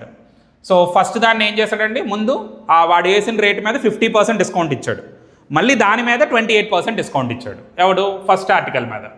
And still earns 958. అలా 2 డిస్కౌంట్లు ఇచ్చినా కూడా ఎంత ప్రాఫిట్ వచ్చిందంట, 958 రూపీస్ ప్రాఫిట్ వచ్చింది. Next, if he sells Y at single discount of 77%. వైని మాత్రం మార్కెట్ ప్రైస్ మీద 77% డిస్కౌంట్ ఇచ్చి డైరెక్ట్గా అమ్మేశాడంట. అమ్మితే మరి అక్కడ కూడా వాడికి ప్రాఫిట్ వచ్చిందంట, ఆ ప్రాఫిట్ పర్సెంటేజ్ కాల్కులేట్ చేయమన్నాడు. చూడండి ఇక్కడ 50 + 28 అంటే ఎంత, 78%. రఫ్గా, ఎగ్జాక్ట్గా 78 కాదు, 78% డిస్కౌంట్ ఇచ్చినప్పుడే ప్రాఫిట్ వస్తే 77% డిస్కౌంట్ ఇచ్చినప్పుడు కూడా ప్రాఫిటే వస్తుంది. ఆ ప్రాఫిట్ పర్సెంటేజ్ కాల్కులేట్ చేయాలి. సో అది కాల్కులేట్ చేయాలనుకోండి. సో ఫస్ట్ ఎక్స్ అని, రెండింటికి ఒకటే కదా మార్కెట్ ప్రైస్ నేను ఎక్స్ అని తీసుకుంటున్నాను. ఫస్ట్ 50% డిస్కౌంట్ ఇచ్చాడంటే ఇంకా 50% వాల్యూ మిగులుతుందండి, అంటే ఇందులో 50% వాల్యూ మిగులుతుంది. తర్వాత 28% డిస్కౌంట్ ఇచ్చాడంటే ఇక్కడ ఎంత మిగులుతుందంటే 72% వాల్యూ మిగులుతుందండి. అంటే ఈ వాల్యూలో 28% డిస్కౌంట్ ఇచ్చాడు కాబట్టి 72% మిగులుతుందని అర్థం ఈ వాల్యూలో. సో ఈ వాల్యూ వాడు అమ్మిన రేటు ఏంటి, కొన్నది 500, వాడికి వచ్చిన ప్రాఫిట్ 958. అంటే కొన్న రేటుకి ప్రాఫిట్ కలిపితేనే కదా సెల్లింగ్ ప్రైస్ వస్తుంది. సో సెల్లింగ్ ప్రైస్ ఎంత అండి, 1458. సో ఫస్ట్ ఆర్టికల్ని ఈ రేటుకి అమ్మాడు. ఈ రేటుకి ఎలాగ అమ్మాడు, ముందు ఎక్స్ మీద 50% డిస్కౌంట్ ఇచ్చాడు, తర్వాత 28% డిస్కౌంట్ ఇచ్చాడు. ఇది ఫైనల్గా అమ్మిన రేటు మాట, వాడు 1458. ఇప్పుడు వాడు అడుగుతుంది వై మీద కూడా ఒకే డిస్కౌంట్ ఇచ్చాడు 77%, దానికి ప్రాఫిట్ పర్సెంటేజ్ చెప్పాలి. సో అది కావాలంటే ఖచ్చితంగా ముందు మనకి ఏం కావాలి, ఇక్కడ మార్కెట్ ప్రైస్ కావాలి. సో ఇక్కడ మార్కెట్ ప్రైస్ దీని నుంచి కాలిక్యులేట్ చేయాలండి. చూడండి ఇక్కడ 51 జా 52 2 1 జా 236. సో ఇప్పుడు మనం దీన్ని అటు పట్టుకెళ్ళిపోతే ఎక్స్ వాల్యూ వచ్చేస్తుంది, అంటే market price 1458 into 100 by 36. So దీన్ని మనం సింప్లిఫై చేయాలి. చూడండి ఇక్కడ మనం 9 టేబుల్తో చేద్దామండి. 9 4 జా 36, ఇక్కడ 9 1 జా 9, తర్వాత నెక్స్ట్ అండి 55 ఉంటుంది, 9 6 జా 54, నెక్స్ట్ 1 ఉంటుంది, 9 2 జా 18. సో 162 వచ్చిందండి. తర్వాత దీన్ని మనం 2తో డివైడ్ చేయొచ్చు. 2 2 జా 2 8 జా 2 1 జా 81 వచ్చింది. మరలా దీన్ని 2తో డివైడ్ చేస్తే 50 వస్తుంది. సో 5 5 8 జా 40, 4050. ఇది మార్కెట్ ప్రైస్ అండి. అంటే 500 ఉన్న దాన్ని 4050 రేట్ వేసాడు, అందుకే అన్ని డిస్కౌంట్లు ఇచ్చినాడు, ప్రాఫిట్ వచ్చింది. సో మనకి మార్కెట్ ప్రైస్ వచ్చేస్తుందండి. మార్కెట్ ప్రైస్ ఎంత, 4050. సో మార్కెట్ ప్రైస్ వచ్చింది కదా. సో ఇప్పుడు రెండో దానికి ఆ మార్కెట్ ప్రైస్ వాడేసుకుందాం అండి. సో ఫస్ట్ ఆర్టికల్ని వాడి మనం మార్కెట్ ప్రైస్ కాల్కులేట్ చేసాం 4050. ఇప్పుడు దీని మీద వాడు ఎంత డిస్కౌంట్ ఇచ్చాడండి, 77% డిస్కౌంట్ ఇచ్చాడు. అంటే వాడు ఏ రేటుకి అమ్మాడంటే 23% కమ్మినట్లు. ఎంత పర్సెంటేజ్ డిస్కౌంట్ వస్తే వాడు వేసిన రేటు మీద 23% వాడికి వస్తుంది వాల్యూ. ఇది వాడు అమ్మిన రేటు. సో 0 తీసేయండి. ఇక్కడ మనం సింప్లిఫై చేసాం అనుకోండి, 5 2 జా 5 8 జా 5 1 జా అంటే 81 ఇంటూ 23/2. ఇది వాడు ఫైనల్గా ఏంటండి దాని యొక్క వాల్యూ మాట, అంటే సెల్లింగ్ ప్రైస్. సో 81 ఇంటూ 23 అంటే ఎంత అవుతుందండి వాల్యూ. సో 3, నెక్స్ట్ 24 + 2 26 2, తర్వాత 8 2 జా 16 2 అండి 18. సో 1863/2. సో ఇది వాడి యొక్క సెల్లింగ్ ప్రైస్ అండి. సో మరి కాస్ట్ ప్రైస్ ఎంత, 500 అండి కాస్ట్ ప్రైస్. ఇది సెల్లింగ్ ప్రైస్. సో మనకి కాస్ట్ ప్రైస్ ఎంత ఉంది, కాస్ట్ ప్రైస్ అనేది 500, ఇది సెల్లింగ్ ప్రైస్ కదా. మనకి ప్రాఫిట్ పర్సంటేజ్ కావాలి. ప్రాఫిట్ పర్సంటేజ్ అంటే సెల్లింగ్ ప్రైస్ ఎక్కువ ఉంటుందండి, బై 2 మైనస్ 500 కాస్ట్ ప్రైస్ వేయాలి, మళ్ళీ కిందన కూడా కాస్ట్ ప్రైస్ వేయాలి, ఇంటూ 100 వేయాలి. ఇది ప్రాఫిట్ పర్సంటేజ్. ప్రాఫిట్ అంటే ఏం రాస్తాం, సెల్లింగ్ ప్రైస్, ఇది కాస్ట్ ప్రైస్ 500, కిందన కూడా కాస్ట్ ప్రైస్, ఇంటూ 100. సో ఇవి అలాగా జీరోలు క్యాన్సిల్ అయిపోతాయండి, తీసేయండి. ఇక్కడ 2 ఇంటూ 500 అంటే 1000, ఇందులో 1000 తీసేసారనుకోండి 863 మిగులుతుందండి. ఎందుకంటే 1000 తీస్తాం అనుకోండి 863. ఓవరాల్గా బై 2 ఉంటుంది, ఇక్కడ బై 5 ఉందండి, కాబట్టి బై 10 ఉన్నట్లు. 863 బై 10 అంటే ఎంత అంటే 86.3%. సో 86.3 అంటే ఏంటండి, ఫస్ట్ ఆప్షన్ ఆన్సర్. ఇక్కడ కాలిక్యులేషన్ చాలా ఎక్కువ ఉంది చూడండి. ప్రీవియస్గా ఒక ప్రాబ్లం చేసాం, కాలిక్యులేషన్ ఎక్కువ ఉన్నది. ఇలాంటివి ఏంటంటే ఇమీడియట్గా చేయకూడదు, వీటిని స్కిప్ చేయాలి. ఫస్ట్ మీకు టైం ఉందనుకోండి అప్పుడు ట్రై చేయాలి, ఎందుకంటే ఇలాంటి క్వశ్చన్ చేసేటప్పుడు మీరు ఏం చేసినా టైం పడుతుంది. సో లాస్ట్లో మనం టైం చూసుకొని కొంచెం కాంప్లికేటెడ్గా ఉన్న, కాలిక్యులేషన్ ఎక్కువ ఉన్న చివరిలో చేయడానికి ప్రయారిటీ ఇవ్వాలి. Okay, next find the third proportion to the number 16 and 24. Third proportion కావాలంటండి. థర్డ్ ప్రపోర్షన్ అంటే ఎప్పుడు కూడా ఏదైనా ఒక ప్రపోర్షన్ అంటే 4 టర్మ్లు ఉంటాయండి, ABCD ఇలా 4 టర్మ్లు ఉంటాయి. ఫస్ట్ 2 రేషియో, నెక్స్ట్ 2 రేషియో, అదే నెక్స్ట్ 2 టర్మ్స్ యొక్క రేషియో ఈక్వల్గా ఉంటుంది. దీన్ని ప్రపోర్షన్ అంటారు. ప్రపోర్షన్లో ఎప్పుడైనా ఈ రెండు ఈక్వల్గా ఉంటే దాన్నే థర్డ్ ప్రపోర్షన్ అంటారు. ఈ రెండు ఈక్వల్గా ఉన్నాయనుకోండి, సపోజ్కి B ఉంది, ఇక్కడ కూడా B ఉంటుంది, ఇక్కడ C ఉంటుందండి. ఇలా ఉంటే దీన్ని కంటిన్యూడ్ ప్రపోర్షన్ అంటారు. దీన్ని ప్రపోర్షన్ అంటారు, దీన్ని కంటిన్యూడ్ ప్రపోర్షన్ అంటారు. చూడండి, A:B = C:D, ఇది proportion. Second term third term ఈక్వల్గా ఉంటే దాన్ని కంటిన్యూడ్ ప్రపోర్షన్ అంటారు. ఈ Bని ఏమంటారంటే మీన్ ప్రపోర్షన్ అంటారు, Cని థర్డ్ ప్రపోర్షన్ అంటారు. సో ఇక్కడ థర్డ్ ప్రపోర్షనే కావాలి అంటే C కావాలి. మన దగ్గర ఏమున్నాయి, ABలు ఉన్నాయని అర్థం. అంటే 16 అనేది A, 24 అనేది B అండి. Bని 2 సార్లు రాయండి ఇలాగా. లాస్ట్లో C కావాలి, అది X అనుకుందాం.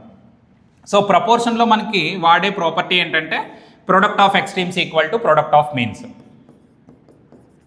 16 into X equal to 24 into 24 అండి. మరి X కావాలంటే ఏం చేయాలి, 24 ఇంటూ 24 బై 16. 8 2s 8 3s అండి, 2 12s 12 ఇంటూ 3 అంటే ఎంత అవుతుందండి, 36. సో మనకి థర్డ్ ప్రపోర్షన్ ఏదైతే ఉందో దాని వాల్యూ 36 అండి. Next one, 20% of a number is more than 20% of 620 by 210. ఒక నెంబర్కి 20% కాలిక్యులేట్ చేస్తే వచ్చింది, 20% ఆఫ్ 620 కంటే ఎంత ఎక్కువ అంట, 210. దాన్ని మనం ఈక్వేషన్ కింద రాయడం రావాలి. చాలామందికి అదే ఇష్యూ మాట. 20% ఆఫ్ ఎ నెంబర్ అంటే ఇలా రాస్తామండి. తర్వాత 20% ఆఫ్ 620 అంటే ఈ విధంగా రాస్తాం. అయితే ఇదే ఎక్కువ అన్నాడు, దీనికంటే ఎంత ఎక్కువ అని చెప్పాడు, 210, అంటే డిఫరెన్స్ అని అర్థం. ఈ వాల్యూ మీద ఎంత ఎక్కువ అని చెప్పాడు. అంటే 20% ఆఫ్ ఎ నెంబర్ అనేది 20% ఆఫ్ 620 కంటే 210 ఎక్కువ. సో ఇప్పుడు మనం X కాలిక్యులేట్ చేయాలి.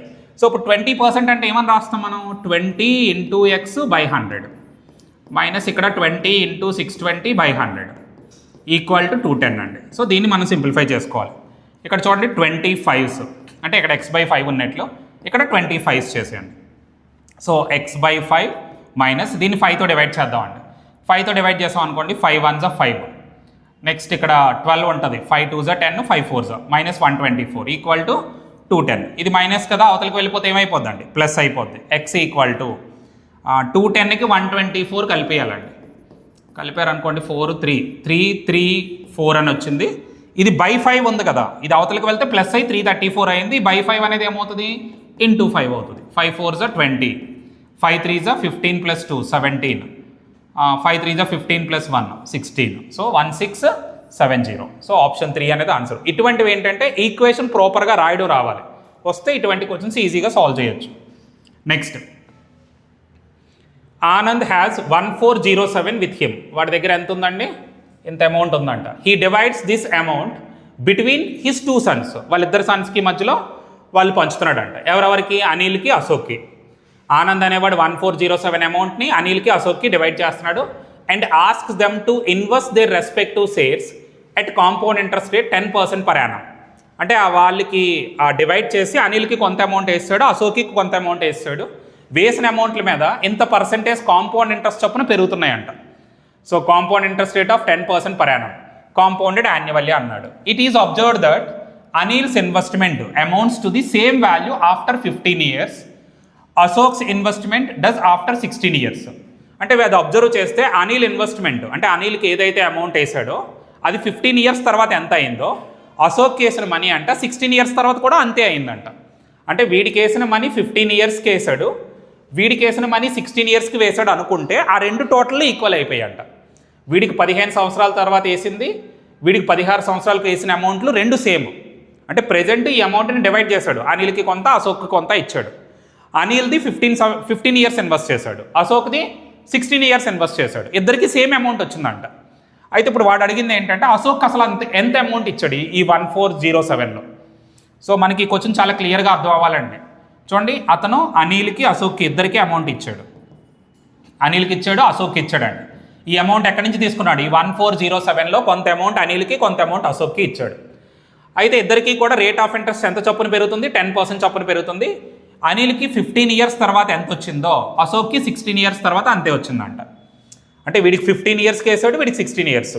అంటే ఇది వీళ్ళిద్దరికీ గ్యాప్ అయితే 1 ఇయరే ఉంది. వీడికి 15 సంవత్సరాలు, వీడికి 16 సంవత్సరాలు. ఇటువంటి క్వశ్చన్స్ ఎప్పుడైనా ఇచ్చినప్పుడు రేట్ ఆఫ్ ఇంట్రెస్ట్ ఉంది కదండి, 10% కదా, దాన్ని మనం ఫ్రాక్షన్ కింద మార్చినట్లయితే 1/10. సో ఈ 1/10లో ఆ కిందనున్న డినామినేటర్ 10 ఉంది కదా, అది ఎవరికి ఇవ్వాలంటే ఎవరికైతే ఎక్కువ ఇయర్స్ ఉందో వాడికి ఇవ్వాలి. ఎక్కువ ఇయర్స్ ఎవరికి ఉందో వాళ్ళకి 10 ఇవ్వాలి. తక్కువ ఇయర్స్ ఎవరికి? వీడికి కదా ఉంది. సో ఈ రెండు కలపండి, ఈ రెండు కలిపితే అంటే ఈ 1ని 10ని కలపండి, కలిపితే 11 వస్తుంది, అది వీడికి ఇవ్వాలి. సో ఎందుకు అలాగంటే వీడికి 15 ఇయర్స్లో ఎంత అమౌంట్ వస్తుంది, వీడికి 16 ఇయర్స్లో అంతే అమౌంట్. ఇంతకీ ఇంట్రెస్ట్ యాడ్ అవుతుంది కదా, ఎవరికి ఎక్కువ ఇంట్రెస్ట్ యాడ్ అవుతుంది? అశోక్కి ఎక్కువ యాడ్ అవుతుంది అనిల్తో కంపేర్ చేస్తే. వీడికి ఎక్కువ ఇంట్రెస్ట్ యాడ్ అవుతుందండి అనిల్తో చూస్తే. సో అందువల్ల మనం ఏంటి, ఇద్దరికి సేమ్ అమౌంట్లు వస్తాయి కాబట్టి ఇప్పుడు వీడికి 15 ఇయర్స్ తర్వాత వచ్చేది, వీడికి 16 ఇయర్స్ తర్వాత వచ్చే అమౌంట్లు సేమ్ మాట. సో ఇప్పుడు మనం కాలిక్యులేట్ చేయవలసింది ఏంటి అడిగాడండి, ఎంత ఇన్వెస్ట్ చేశారు. సో ఇప్పుడు 11, 10 కాబట్టి ఇదే రేషియో మాట, ఈ రేషియోలోనే ఇన్వెస్ట్ చేసినట్లు. ఎందుకంటే వీళ్ళిద్దరికీ గ్యాప్ 1 ఇయర్ ఉంది. ఒకవేళ వీళ్ళిద్దరికీ గ్యాప్ 2 ఇయర్స్ ఉందనుకోండి, స్క్వేర్లు చేయాలి. ఒకవేళ వీళ్ళిద్దరికీ గ్యాప్ 3 ఇయర్స్ ఉందనుకోండి, క్యూబులు చేయాలి. అంటే ఈ రేషియోలోనే వాళ్ళిద్దరికీ ఇన్వెస్ట్ చేస్తున్నారు. వీళ్ళిద్దరికీ కలిపి ఎంత అమౌంట్ ఉందండి? 21 కదా, ఈ రెండు కలిపితే. అంటే ఇది అనిల్ షేర్, ఇది అశోక్ షేర్ అండి. 21 అంటే ఎంత? 1407 ఇద్దరిది కలిపి. మనకి ఎవరిది అడిగారు? అశోక్ది అడిగారు. అంటే 10 అంటే ఎంతో కాలిక్యులేట్ చేయాలి. సో దీనికి యూనిటరీ మెథడ్ వాడదాం. 1407/21 × 10 అండి. 7 3s, 7 2s 0 1. మరలా ఈ 201ని 3తో డివైడ్ చేద్దామండి. 3 6 18, 3 7 67 × 10 అంటే ఎంత అవుతుందండి? 670. ఇది మన ఫైనల్ రిజల్ట్ మాట. సో ఇటువంటి సమ్స్ కొంచెం స్టాండర్డ్ క్వశ్చన్సే గుర్తుపెట్టుకొని చేయవలసి ఉంటుంది. Next, the sum of 2 numbers is 56. రెండు నెంబర్ల యొక్క సమ్ 56 అంట. అండ్ దేర్ డిఫరెన్స్ అంటే a - b అండి. డిఫరెన్స్ ఏదైతే ఉందో 1/7 ఆఫ్ ది దేర్ సమ్, అంటే ఆ రెండింటి యొక్క సమ్లో 1/7 అంట. 1/7 అంటే 8, 56/7 మాట. Some of the 2 numbers 56, 1/7 of the some వాటి యొక్క డిఫరెన్స్ అంటే 8. సో ఇప్పుడు మనం ఏం కాలిక్యులేట్ చేయాలి? రెండు నెంబర్లకి ఎల్సిఎం కట్టాలి. ముందు నెంబర్లు కనుక్కోవాలి. ఈ రెండింటిని యాడ్ చేసేద్దాం. 2a = 64, a = 32. a 32 అయితే b ఎంత అవుద్దండి? 24. రెండు నెంబర్లు వచ్చాయండి, ఒక నెంబర్ 32, ఒక నెంబర్ 24. ఇప్పుడు ఈ రెండింటికి ఎల్సిఎం కట్టాలి. 32కి 24కి. 32 24 రెండు ఏ టేబుల్లో డివైడ్ అవుతాయి? 8 టేబుల్లో. 8 4s 8 3s. ఇంక ఈ రెండు ఏ టేబుల్లో డివైడ్ అవ్వండి కాబట్టి మల్టిప్లై చేసేయడమే. 8 × 4 × 3, 12 8s ఎంత అవుతుంది? 96. సో ఆప్షన్ 1 ఆన్సర్ అన్నమాట, 19th వన్. నెక్స్ట్, y - 12 = 4√5 అని ఇచ్చారు. సో ఇప్పుడు మనకి ఈ వాల్యూ కాలిక్యులేట్ చేయమన్నారు. √y - 3 - 1/√y - 3 ఇది కాలిక్యులేట్ చేయాలి. సో ఇప్పుడు y - 12 వాల్యూ ఎంత ఉందండి? 4√5 అని ఉంది కదా. సో ఈ -12ను అవతల పట్టుకెళ్ళండి, +12 అవుతుంది. 12 + 4√5 అవుతుంది. సో ఇది y వాల్యూ అండి. అంటే ఈ -12ను అవతల పట్టుకెళ్ళండి. కానీ నాకు కావాల్సింది √y - 3 వాల్యూ. సో ముందు మనం అది కాలిక్యులేట్ చేద్దామండి. √y - 3. y అంటే 12 + 4√5 - 3 అండి. సో 12 - 3 అంటే ఎంత అవుద్ది? 12లోంచి 3 తీసేయండి, 9. అయితే ఎప్పుడైనా స్క్వేర్ రూట్లు అంటే వీటిని సర్డ్స్ అంటారు. సర్డ్స్లో స్క్వేర్ రూట్ కట్టాలంటే ఇక్కడ 4 కాదు 2 ఉండాలండి. సో 2 ఉండాలంటే ఒక 2ని లోపలికి పంపించేయాలి. ఎందుకంటే మనకి 2 ఉండాలంటే ఒక 2 లోపలికి వెళ్ళాలి. 2 లోపలికి వెళ్తే స్క్వేర్ రూట్ లోపలికి అది 4 అవుతుంది. 2². 4 × 3 ఎంత అవుతుందండి? 12 అవుతుందండి. సో మనకి ఇక్కడ ఎంత మిగిలిందండి? 12 - 3. 12 - 3 అంటే 9. సో ఆ 9 వాల్యూ రాస్తాం. ఇక్కడ 4 ఉంది, 4లో ఒక 2 లోపలికి వెళ్తే 2² 4 అవుతుంది. 4 × 3 ఎంత అవుతుందండి? 12. ఇప్పుడు మనకి ప్రొడక్ట్ చేస్తే 12 రావాలి, యాడ్ చేస్తే 9 రావాలండి.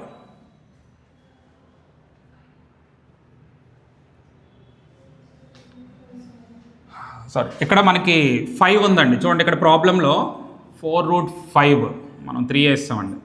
5 తీసుకున్నాం అనుకోండి. ఇప్పుడు మనం ఏం చేయాలి, ఇక్కడ 2 ఉంటే ఇక్కడ 4 కదా, ఒక 2 ఉండాలి, ఒక 2 లోపలికి తీసుకువెళ్ళాలన్నమాట. సో 4 5 ఎంత అవుతుందండి 20. ఇక్కడ యాక్చువల్గా 5 ఉంది. సో మనం 5 వేసుకుంటే ఇక్కడ ఏంటవుతుందండి, ఒక 2 ఇక్కడ నుంచి ఒక 2 లోపల పంపించండి. 4 5 20, ప్రొడక్ట్ చేస్తే 20, కలిపితే 9 అండి. సో దీన్ని ఏమని రాయొచ్చు, 4 5 అంటే మీరు ఎప్పుడైనా కూడా స్క్వేర్ రూట్ కట్టేటప్పుడు ఇక్కడ ఒక నార్మల్ నెంబర్ ఉండాలి, ఈ స్క్వేర్ రూట్కి ముందు 2 ఉండాలి, ఈ లోపల ఉన్న నెంబర్ని మీరు ఇలా డివైడ్ చేస్తారు, మళ్ళీ ఆ రెండు కలిపితే ఈ నెంబర్ రావాలి. సో దీన్ని ఏమని రాయొచ్చు, (5 + √4). ఇప్పుడు పెద్ద నెంబరే రాస్తారు అన్నమాట. అంటే దీని మొత్తం వాల్యూ అండి ఇది, (5 + √4). ఇప్పుడు సబ్స్టిట్యూట్ చేద్దాం. (5 + √4) మైనస్ 1/√5 + √4 అంట. సో ఇది యాజ్ ఇట్ ఈజ్గా అలాగే ఉంటుంది. ఇక్కడ రేషనలైజింగ్ చేస్తాం అన్నమాట. ఈ పార్ట్కి రేషనలైజింగ్ చేస్తే ఇక్కడ ఏ సింబల్ ఉందో దానికి ఆపోజిట్ సింబల్ పైన పెట్టాలండి. రేషనలైజింగ్ అంటే ఇక్కడ ప్లస్ ఉందనుకోండి, పైన మైనస్ పెట్టి ఇది రాసేయడమే. తర్వాత ఈ రెండు నెంబర్ల యొక్క డిఫరెన్స్ని కింద రాయాలి. అంటే దీని స్క్వేర్కి డిఫరెన్స్ కింద రాయాలి. దీన్ని స్క్వేర్ చేస్తే 5 వస్తుంది, దీన్ని స్క్వేర్ చేస్తే 4 వస్తుంది, డిఫరెన్స్ 1 ఉంటుంది. సో అది మనం 1 కాబట్టి వదిలేద్దాం. ఇప్పుడు మైనస్ అప్లై చేస్తే (5). (4) అంటే 2 అండి. ఇది మైనస్ అప్లై చేస్తే (-5). మైనస్ ఇంటూ మైనస్ ప్లస్ అవుతుంది, (4) అంటే 2. ఈ +√5 -√5 క్యాన్సిల్ అయిపోద్ది. 2 + 2 అంటే ఎంత అండి, 4. సో సెకండ్ ఆప్షన్ ఆన్సర్ అండి. సో ఆప్షన్ 2 ఆన్సర్ దీనికి. Next one, Giri scored 572 marks in an examination and was 30 marks short of 28% of maximum marks. అంటే వాడికి 572 వచ్చాయంట, మ్యాక్సిమం మార్క్స్లో 28% రావాలంటే 30 మార్కులు తక్కువ వచ్చాయంట. అంటే 28% అంటే ఏంటంటే ఈ 30 మార్కులు కలపాలి వాడికి. సో 28% అంటే ఈ 30 వాడికి కలిపితే ఎంత అవుతుందండి, 602. సో 28% ఆఫ్ మ్యాక్సిమం మార్క్స్ వచ్చాయని చెప్పాడు. సో మనకి ఇక్కడ ఏంటి, 28% మార్క్స్ అంటే రెండింటి యొక్క టోటల్ మాట. ఇప్పుడు మనం ఏంటి అడుగుతున్నాడు వాడు, ఇన్ ది సేమ్ ఎగ్జామినేషన్ వాళ్ళ ఫ్రెండ్కి 473 వచ్చాయంట. ఇప్పుడు వాడికి ఎంత పర్సెంటేజ్ వచ్చిందని అడుగుతున్నాడు. What is the percentage of marks scored by his friend. అంటే 602 అంటే 28% అండి. 473 అంటే ఎంత పర్సెంటేజో క్యాలిక్యులేట్ చేయాలి. సో ఇప్పుడు ఇది చేయాలనుకోండి, 28/602 రాయాలండి. ఇది 1 యూనిట్ క్యాలిక్యులేట్ చేస్తాను అనమాట. తర్వాత నాకు 473 యూనిట్స్ కావాలి ఇంటూ 473. సో దీన్ని సింప్లిఫై చేద్దామండి. 7 టేబుల్ వాడదాం. 7 4 = 28. ఇక్కడ 7 టేబుల్ వాడామనుకోండి, 7 8 = 56, 42 ఉంటుందండి. సో 42 అంటే 7 6 = 42. మళ్ళీ 2 టేబుల్ వాడదాం. 2 2 = 2 4 = 2 3 = 43. ఇక్కడ 43తో డైరెక్ట్గా డివైడ్ చేసి వచ్చండి, వన్స్ మళ్ళీ వన్స్. 11 2 ఎంత అవుతుందండి, 22. అంటే మనకి ఎంత పర్సెంటేజ్ వస్తుంది, 22%. అంటే 602 అంటే 28%. 473 అంటే ఖచ్చితంగా 28 కంటే చిన్నదే, అది ఎంత అనేది కాలిక్యులేట్ చేయాలి. సో 22% అనేది వాల్యూ. నెక్స్ట్ వన్, ఇది మీన్ వాల్యూ కాలిక్యులేట్ చేయమన్నారు. దీన్ని మనకి ఒక డిస్ట్రిబ్యూషన్ ఇచ్చారు. 81 మార్క్స్ 15 మెంబర్స్కి వచ్చాయంట, 35 మార్క్స్ 4 మెంబర్స్కి వచ్చాయి, 73 మార్క్స్ 3 మెంబర్స్కి వచ్చాయి, 56 మార్క్స్ 16 మెంబర్స్కి వచ్చాయి. మొత్తం ఇప్పుడు వీళ్ళందరికీ యావరేజ్ కావాలి. అంటే యావరేజ్ మొత్తం స్టూడెంట్స్ అందరికీ యావరేజ్గా ఎన్ని మార్క్స్ వచ్చాయో కాలిక్యులేట్ చేయాలి. ఎప్పుడైనా ఇలా ఇచ్చినప్పుడు అండి, మీరు marks into number of students చేశారనుకోండి, వాళ్ళ యొక్క అంటే ఈ 81 మార్క్స్ వచ్చిన వాళ్ళు 15 మంది కదా, వాళ్ళందరి యొక్క టోటల్ వస్తుంది. ఎందుకంటే 81 అనే మార్క్స్ 15 మెంబర్స్కి వచ్చాయి, వాళ్ళందరూ కలిపి ఎంత స్కోర్ చేశారంటే ఏం చేయాలి, ఇంటూ చేయాలి. సో 81 × 15 చేయాలండి. సో మరి 81 × 15 చేసాం అనుకోండి, ఇప్పుడు ఏమవుతుంది, 81 × 15 అంటే 81 10s 810, 81 5s అంటే ఇందులో ఆఫ్ అండి 405. సో ఇది యాడ్ చేసేయండి. సో మనకి వాల్యూ ఎంత అవుతుందంటే 1215. అంటే ఈ 81 మెంబర్స్కి 15 అంటే 81 అనే మార్క్స్ 15 మెంబర్స్కి వచ్చాయి. మొత్తం అందరికీ కలిపి ఎన్ని వచ్చాయంటే 1215 మార్క్స్ వచ్చాయి. 35 × 4 అండి, ఇది 140. ఇది డైరెక్ట్గానే రాయొచ్చు. 73 × 3 ఇది కూడా రాయొచ్చు అండి. 3 3 = 9, 3 7 = 21. 56 × 16 ఇది ఒకటి కాలిక్యులేట్ చేయాలి. 56 × 16 అంటే 16ని 10 + 6 అనుకుందాం, 560 ఒకటి. తర్వాత 56 × 6 చేయాలి. సో 6 6 = 36, 6 రాద్దాం.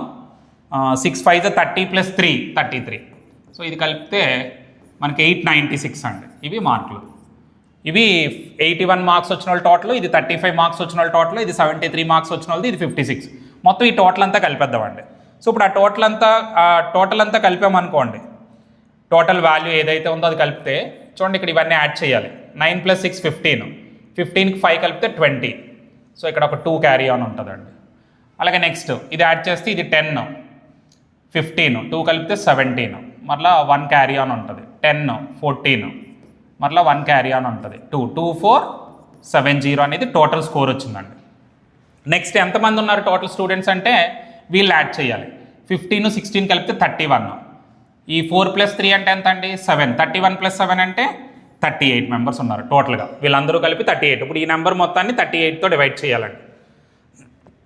సో 38తో డివైడ్ చేయాలంటే ఇప్పుడు మనకి వాల్యూ చూద్దాం. 2, 4, 7, 0 అని 38 అంటే 19 టేబుల్తో డివైడ్ చేద్దామండి. 19 2s, ఇక్కడ 19 1s 19, తర్వాత 57, 19 3s 130, 130/2 అంటే 65 అండి. సో యావరేజ్గా ఒక స్టూడెంట్కి ఎన్ని మార్క్స్ వచ్చాయి 65. ఇక్కడ కూడా మీరు బాగా చేయవలసింది ఏంటి, మల్టిప్లికేషన్ ఎడిషన్. పొరపాటున ఒకసారి తప్పు చేస్తే మళ్ళీ రిపీట్ చేసి చేస్తారు, అక్కడే టైం అయిపోద్దండి. సో ఫస్ట్ టైం చేసినప్పుడే చాలా ప్రాపర్గా చేయాలన్నమాట. ఇవి రిపీట్ చేస్తే ఎక్కువ టైం పట్టేస్తాయండి. నెక్స్ట్ 23, 3 ఫ్రెండ్స్ ఉన్నారండి, XYZ, ముగ్గురు కలిపి బిజినెస్ స్టార్ట్ చేశారంట. Investing A some of money in the ratio 4:5. So X అనేవాడు 4 పార్ట్స్ ఇన్వెస్ట్ చేశాడు, Y 2 parts, Z 5 parts.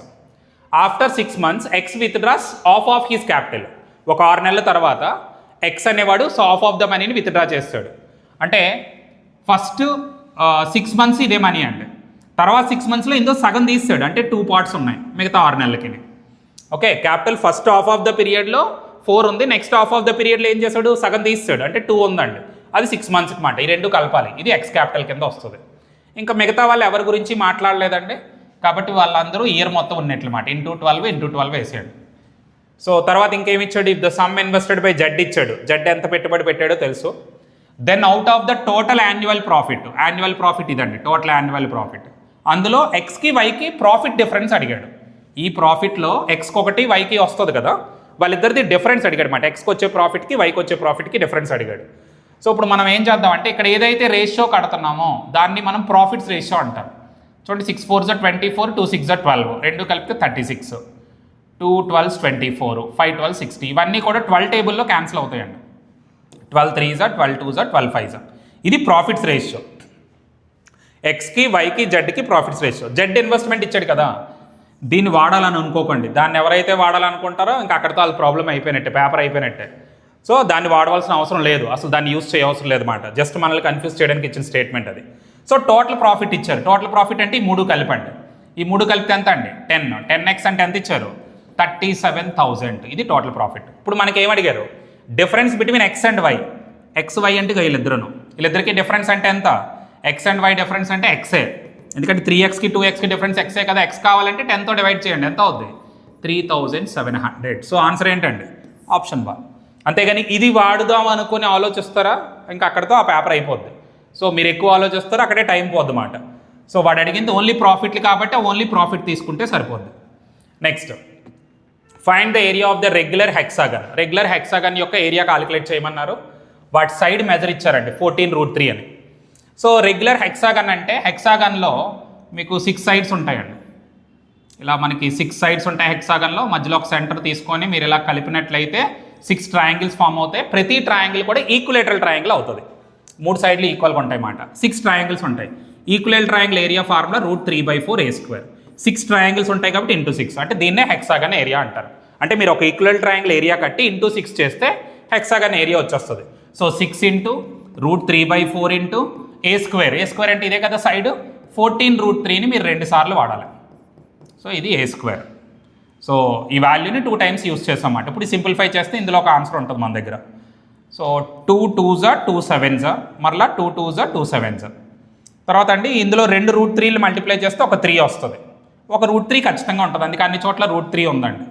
So ఇప్పుడు 7 7s ఎంత 49 ఇంటూ చూడండి 7 7s 49 into 6. So 6 9s 54, 6 4s 24, 5 29, 294. మళ్ళీ √3 ఇంటూ √3 అంటే 3 ఉంది కదా, 3తో మల్టిప్లై చేయండి. 3 4s 12, 3 9s 27, 28, 882 అండి. అంటే 882√3. సో ఆప్షన్ 3, ఎందుకంటే √3 ఒకటి మిగిలిపోద్ది మనకి. సో ఆ √3ని అలా వదిలేయాలి. 882√3 అనేది హెక్సాగన్ యొక్క area. Next one, by selling an article 6/15th of its actual selling price. అంటే ఒరిజినల్గా ఏ రేటుకి అయితే అమ్ముదాం అనుకున్నాడో అందులో 6/15th రేటుకి అమ్మాడంట. అలా అమ్మడం వల్ల వాడికి లాస్ వచ్చిందండి. ఎంత లాస్ వచ్చిందండి? 28% లాస్ వచ్చిందంట. అంటే యాక్చువల్ సెల్లింగ్ ప్రైస్లో 6/15కి అమ్మడం వల్ల 28% లాస్ వచ్చింది. If he sells it at 89% of its actual selling price, ఒకవేళ వాడు యాక్చువల్ సెల్లింగ్ ప్రైస్లో 89%కే అమ్మితే, అంటే ఆ రేటుకి అమ్మాడు అనుకోండి, వాడికి ప్రాఫిట్ వస్తుందంట. ఆ ప్రాఫిట్ పర్సంటేజ్ కాలిక్యులేట్ చేయమన్నారు. సో ఇక్కడ మనం ఏం చేయాలంటే యాక్చువల్ సెల్లింగ్ ప్రైస్ ఏదైతే ఉందో అది 15 యొక్క మల్టిపుల్ తీసుకోవాలండి. అంటే 150 అని తీసుకోండి. ఎప్పుడు కూడా ఇలాగా యాక్చువల్ సెల్లింగ్ ప్రైస్లో ఎంత ఫ్రాక్షన్ అని చెప్పినప్పుడు ఈ డినామినేటర్ ఉంటుందో దాని యొక్క మల్టిపులే వాడాలి, 150. ఇందులో 6/15కి అమ్మాడు, అంటే 150 × 6/15, 15 టెన్స్, అంటే ఎంతకి ఆడు 60కి అమ్మినట్లు. అంటే 150 ఆడు అనుకున్న రేట్ ఒరిజినల్గా, అందులో వాడు 60కి అమ్మేశాడు. ఇలా అమ్మడం వల్ల వాడికి ఏమైందండి? 28% లాస్ వచ్చింది. 28% లాస్ అంటే ఎంత పర్సెంటేజ్ వచ్చినట్లు? 72% వచ్చింది. అంటే 100కి 72 వచ్చినట్లు అడిగి, ఎందుకంటే 28 కోల్పోయాడు, 28% లాస్ వచ్చింది ఈ రేట్కి అమ్మడం వల్ల. అంటే 72% అంటే 60. ఇప్పుడు మీరు 100% కట్టారు అనుకోండి, మీకు ఏం తెలుస్తుంది? Cost price of the article తెలుస్తుంది, అంటే ఎంత కొన్నాడో తెలుస్తుంది. ఎందుకంటే ఇలా అమ్మడం వల్ల లాస్ వచ్చింది. 28% లాస్ అంటే 72%ని సెల్లింగ్ పర్సెంటేజ్ అంటారు. ఎప్పుడు 100%నే కాస్ట్ పర్సెంటేజ్ అంటాం. సో 100 అంటే ఎంతో కాలిక్యులేట్ చేస్తే మనకి కాస్ట్ ప్రైస్ వస్తుందండి. సో ఈ 100 కాలిక్యులేట్ చేయాలి. అలాగే నెక్స్ట్ వన్ 100 కాలిక్యులేట్ చేసామనుకోండి, 60/72 యూనిటరీ మెథడ్ మాట ఇంటూ 100. సో ఇలా సింప్లిఫై చేయాలి. 12 5 12 6 2 3 250 అంటే 250/3 అనేది కాస్ట్ ప్రైస్. సో 250/3 అంటే మనకి ఒరిజినల్గా దాని యొక్క కాస్ట్ ప్రైస్. ఇవన్నీ మనం అనుకున్న నెంబర్స్ నుంచి తీసుకొస్తున్నవే, వాడు ఎటువంటి నెంబర్లు ఇందులో ఇవ్వలేదు, ఒక ఫ్రాక్షన్లో పర్సంటేజ్లో ఇచ్చాడు కాబట్టి మనం ఎజ్యూమ్ చేసుకుని వెళ్తున్నాం. నెక్స్ట్ ఇంకేమన్నాడు? If he sells it at 89% of its actual selling price. Actual selling price ఇదండి. ఇందులో ఒకవేళ వాడు 89%కి అమ్మితే, సో 89% ఆఫ్ సెల్లింగ్ ప్రైస్ అంటే అర్థం ఏంటి? ఒక 11% తప్ప మిగతా అంతా అమ్మేస్తున్నాడు అండి. ముందు నేను 11% అంటే ఎంతో కడుతున్నానండి, లేకపోతే డైరెక్ట్ కట్టేద్దామండి. 89% కాలిక్యులేట్ చేస్తున్నాను. ఈ యాక్చువల్ సెల్లింగ్ ప్రైస్లో 89% కాలిక్యులేట్ చేసాం అనుకోండి, వాడు ఇప్పుడు ఏ రేటుకి అమ్ముతున్నాడో తెలుస్తుంది. అంటే మనకు న్యూ సెల్లింగ్ ప్రైస్ వస్తుంది. సో ఇక్కడ 53s అండి, 52s 3తో మల్టిప్లై చేసాం అనుకోండి, 3 9 27, 3 8 24 + 2 26, 267/2 ఇది సెల్లింగ్ ప్రైస్. ఇది కొత్తది మాట. అంటే వాడు అనుకున్న యాక్చువల్ సెల్లింగ్ ప్రైస్లో 89%కి అమ్మితే ఇది రేటు. చూడండి ఇక్కడ 2తో డివైడ్ చేస్తే రఫ్గా అనుకుందాం, 2 1 2 3 అంటే 133 వస్తుంది. ఇక్కడ చేస్తే 80 వస్తుందండి, 3 8 24 3 83 వస్తుంది. అంటే కాస్ట్ ప్రైస్ తక్కువ, సెల్లింగ్ ప్రైస్ ఎక్కువ, అంటే ప్రాఫిటే వస్తుంది. ప్రాఫిట్ పర్సంటేజ్ కావాలి. ప్రాఫిట్ పర్సంటేజ్ అంటే సెల్లింగ్ ప్రైస్ మైనస్ ఫ్రాక్షన్ల కింద ఎప్పుడు మార్చకండి, అదే డెసిమల్స్ కింద, ఇలాగ ఫ్రాక్షన్స్ కింద ఉంచుకోండి. 250/3 కింద కూడా కాస్ట్ ప్రైస్ వేయాలి, 250/3 × 100 అండి. ఇలా చేస్తే మనకి ప్రాఫిట్ పర్సంటేజ్ వచ్చేస్తుంది. సో దీన్ని ఏం చేయాలి? ఇక్కడ ఎల్సిఎం 6 అవుతుంది. సో 6 ఎల్సిఎం అంటే ఇక్కడ ఇంటూ 3 చేయాలండి. 267 × 3 చూడండి, 267 × 3 అంటే 3 7 21, 3 6 18 + 2 20, 3 2 6 + 2 8, 801 అంటే ఈ వాల్యూ 801 మైనస్ కింద 6 మాట ఎల్సిఎం, ఇక్కడ ఇంటూ 2 చేయాలి, ఇది 500 అవుతుంది. హోల్ డివైడెడ్ బై ఇక్కడ 250/3 × 100. సో దీన్ని మనం సింప్లిఫై చేయాలండి. ఇప్పుడు మనం సింప్లిఫై చేసాం అనుకోండి, ఇది ఎంత అవుద్ది? 301 మాట. సో ఇక్కడ వాల్యూ ఎంత వస్తుందండి? ఈ రెండింటి యొక్క డిఫరెన్స్ 301/6. ఇది 250/3 కదా, దాన్ని రివర్స్ చేసేద్దామండి, 3/250 × 100. ఓవరాల్గా ఇది చేస్తే దీన్నే ప్రాఫిట్ పర్సంటేజ్ అంటారు. సో మనం ప్రాఫిట్ పర్సంటేజ్ కాలిక్యులేట్ చేయాలంటే ఈ రెండింటి యొక్క డిఫరెన్స్ 301/6 కిందని 250/3ని పైకి తీసుకెళ్ళిపోయిన 3/250 × 100. ఇప్పుడు 3 1 3 2 ఈ రెండు మల్టిప్లై చేస్తే 500 అండి. సో 301/500 × 100. ఈ జీరోలు తీసేయండి, 5తో డివైడ్ చేస్తే 5 6 30, 60 పెట్టి 5 2 అంటే 60.2%. ఆప్షన్ 3 మాట. ఇక్కడ కూడా కొంచెం కాలిక్యులేషన్ ఎక్కువే ఉన్నది. సో ఇటువంటి క్వశ్చన్సే కొంచెం టైం పడతాయండి మనకి.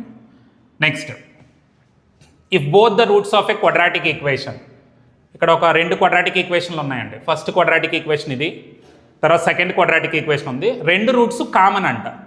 క్వాడ్రాటిక్ ఈక్వేషన్లో అండి మనకి ఇవి తెలిసి ఉండాలన్నమాట. a1x² + b1x + c1 = 0. రెండో క్వాడ్రాటిక్ ఈక్వేషన్ ఇలా అనుకుంటున్నాం, జస్ట్ అండి ఇది ఫార్ములా లాంటిది, తెలిస్తేనే మనం ఆ ప్రాబ్లం చేయగలం. ఇలా 2 క్వాడ్రాటిక్ ఈక్వేషన్స్ ఉన్నాయి. ఈ రెండింటికి 2 రూట్స్ కామన్గా ఉంటే ఏమని రాయొచ్చు? a1/a2 b1/b2 c1/c2 ఇవన్నీ ఈక్వల్గా ఉంటాయండి. 2 రూట్స్ కామన్ అంటే ఈ రిలేషన్ వాడాలి, అంటే ఇక్కడ మనం ఇదే వాడాలండి. సో 2 రూట్స్ కామన్ అంటే ఈ రిలేషన్ యూజ్ చేయాలి. a1/a2 = b1/b2 = c1/c2. అలాగే ఇంకొక కేసు ఏంటంటే ఒకవేళ ఈ రెండిట్లో ఒక రూటే కామన్ అన్నాడు అనుకోండి, ఇంకొక కేసు ఉంటుంది అన్నమాట.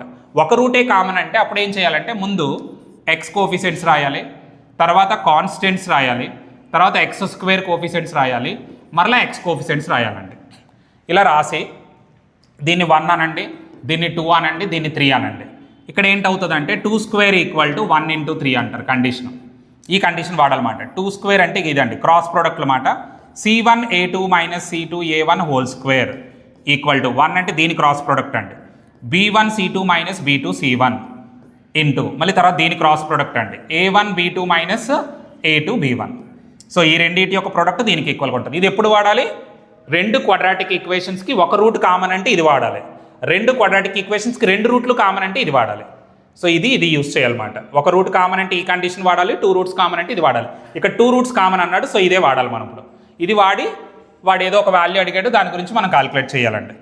సో ఈ రిజల్ట్స్ మనకి ఉపయోగపడతాయని చెప్తున్నాను అనమాట. అక్కడ చూడండి, ఇక్కడ ఈ వాల్యూ ఉంది కదా, ముందు x² కోఫిషియెంట్ వీటిలో ఉందనుకోండి. నేను ఏం చేస్తున్నానంటే ఎక్స్ కోఫిషియెంట్స్ ఏవైనా 2 కోఫిషియెంట్స్ తీసుకుంటే సరిపోద్దండి.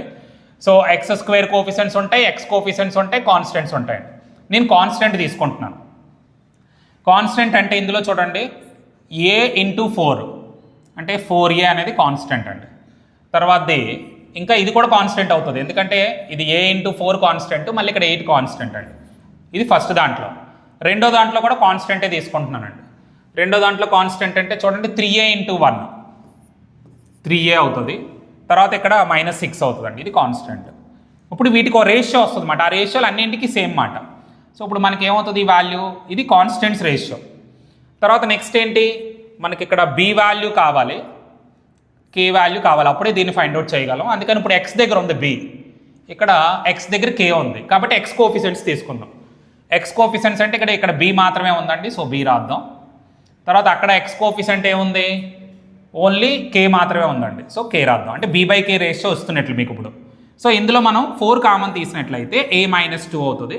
ఇందులో 3 కామన్ తీస్తే a - 2 అవుతుంది = b/k. సో ఇది క్యాన్సిల్ అయిపోయింది. అంటే b/k రేషియో మాట ఇది. అంటే b బదులు 4, k బదులు 3 డైరెక్ట్గా ఇక్కడ వాడి సబ్స్టిట్యూట్ చేయడమే. b బదులు 4 వాడారు అనుకోండి, 4² 16 9s 144 అంట, -16k² కదా. k బదులు 3 వాడారు అనుకోండి, 3² 9 9 16s 144 అంటే ఆన్సర్ ఎంత వస్తుందండి? 0. సో ఆప్షన్ 4 అనేది ఆన్సర్ అన్నమాట దీనికి. అక్కడ ఆ పర్టికులర్ కండిషన్ తెలిస్తేనే ఈ ప్రాబ్లమ్ సాల్వ్ చేయగలం. నెక్స్ట్ AB రేషియో ఇచ్చారు, ఇదేదో వాల్యూ క్యాలిక్యులేట్ చేయమన్నారండి. సో డైరెక్ట్గా మనం ఏం చేద్దామంటే వాల్యూలు సబ్స్టిట్యూట్ చేసేయడమే. 7 × a³ అంటే 2³ అండి 8, 7 × 8 -2 × b³ 3³ అంటే 27, కిందని మరలా b³ అంటే 27 -a³ అంటే 8, 7 8 56, అలాగే 2 27s అంటే 54 అండి. 56 - 54 అంటే ఎంత అవుద్ది? 2. 27లో 8 తీసేసాం అనుకోండి 19 అంటే 2:19. ఆప్షన్ 1 ఆన్సర్ దీనికి. Next one, in a triangle PQR angle QOR = 130 degrees. చూడండి PQR అనే ట్రయాంగిల్ ఉందంట. Next where O is the in centre అన్నారండి. ఇన్ సెంటర్ అంటే యాంగులర్ బైసెక్టర్స్ ఇంటర్సెక్టింగ్ పాయింట్ అంటారు. అంటే ప్రతి యాంగిల్ ఇలా 2 ఈక్వల్ యాంగిల్స్ కింద డివైడ్ చేస్తూ లైన్లో వస్తాయండి. ఆ 3 ఇంటర్సెక్ట్ అయిన పాయింట్ని ఇన్ సెంటర్ అంటారు, అది O అంటారు. సో నెక్స్ట్ QOR ఇచ్చారు, అంటే PQR. ఇది QR అంటే ఈ వాల్యూ ఇచ్చారు 130 degrees అండి. QOR వాల్యూ 130 ఇచ్చారు. అయితే ఏం క్యాలిక్యులేట్ చేయమన్నాడు? మెజర్ ఆఫ్ QPR, ఈ వాల్యూ క్యాలిక్యులేట్ చేయాలి. అంటే ఇప్పుడు ఈ రెండింటికి ఒక రిలేషన్ ఉంటుంది. ఏంటా రిలేషన్ అంటే angle QOR = 90 + half of angle P. ఇది ఇన్ సెంటర్, అంటే ఇన్ సెంటర్ దగ్గర ఉన్నటువంటి రిలేషన్ మాట. ఈ రిలేషన్ చాలా బాగా ఉపయోగపడుతుంది ప్రాబ్లమ్స్కి. సో QR వాల్యూ మన దగ్గర ఆల్రెడీ 130 ఉంది, 90 half ఆఫ్ యాంగిల్ P. మనకు P కావాలి ఇక్కడ, వాడు అడిగింది QPR అంటే ఈ P వాల్యూ అడిగాడండి. సో ఈ 19 మైనస్ చేసేయండి, అంటే half ఆఫ్ యాంగిల్ P = 40. మరి యాంగిల్ P కావాలంటే 2తో మల్టిప్లై చేసేయండి, అంటే 80 degrees. సో ఆప్షన్ 2 అనేది ఆన్సర్ అవుతుంది. Next 3 printing machines PQR, 3 printing machines ఉన్నాయంటండి. సో ఈ PQR అనే ప్రింటింగ్ మెషిన్స్ ఉన్నాయి. అయితే ఇక్కడ వీడు ఏం చెప్తున్నాడు, each is working alone can print 1 lakh books respectively 8 hours, 16 hours and 24 hours. So first P అనే మెషిన్ తీసుకున్నాం అనుకోండి, అది 1 lakh బుక్స్ని ప్రింట్ చేయడానికి 8 hours తీసుకుంటుందంట.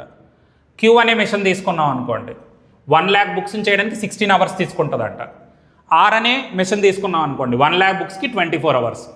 అంటే అన్నింటికంటే బెటర్గా వర్క్ చేస్తుంది అయితే PA, ఎందుకంటే 8 గంటల్లో 1 lakh బుక్స్ ప్రింట్ చేయగలదు. Q అయితే 1 lakh బుక్స్ని 16 hours ప్రింట్ చేయగలదు. అలాగే R అయితే 1 lakh బుక్స్ని 24 hours ఫిల్ చేయగలదు. So these machines print books in turns of 1 hour each. అయితే ప్రతిదీ కూడా మిషన్లు ఏమవుతుందంట, ప్రతి మిషన్ 1 hour చొప్పున వర్క్ చేస్తుందంట. స్టార్టింగ్ విత్ P, ముందు P గంట పనిచేస్తుంది, ఫాలోడ్ బై Q, తర్వాత గంట Q పనిచేస్తుంది, అండ్ దెన్ బై R, తర్వాత ఒక గంట R పనిచేస్తుంది. అంటే 3 ఒకసారి పనిచేయవు. ఫస్ట్ P పనిచేస్తుంది ఒక 1 hour, తర్వాత Q 1 hour పనిచేస్తుంది, తర్వాత R 1 hour పనిచేస్తుంది. 3 గంటలు అయిపోయి మళ్ళీ ఎవరు స్టార్ట్ చేస్తారు, మళ్ళీ P స్టార్ట్ చేస్తుంది, తర్వాత మళ్ళీ Q, తర్వాత R. అలాగా 3 మెషిన్లు 9 గంటలు పనిచేసాయి. అంటే 3 మెషిన్స్ 9 hours పనిచేసాయి అంటే అర్థం ఏంటి, P 3 సార్లు పనిచేసింది అంటే 3 గంటలు చేసినట్లు. Q కూడా 3 hours చేసింది, R కూడా 3 hours. ఎందుకంటే 9 hours ఎప్పుడు వస్తుంది చూడండి, P ఫస్ట్ అవర్ పనిచేసింది, Q సెకండ్ అవర్, థర్డ్, అంటే ఇక్కడ 3 hours అయిపోయింది. మళ్ళీ PQR మళ్ళీ 3 hours అయిపోయింది, మరలా PQR మరలా 3 hours, 9 hours అయిపోయిందండి. అంటే P అనేది 3 hours పనిచేసినట్లు, Q అనేది 3 hours, R అనేది 3 hours పనిచేసాయి. అలా పనిచేసిన తర్వాత Pని ఆపేశారంట, ఇంకా P అనే మిషన్ని వర్క్ చేయట్లేదు ఇంకా.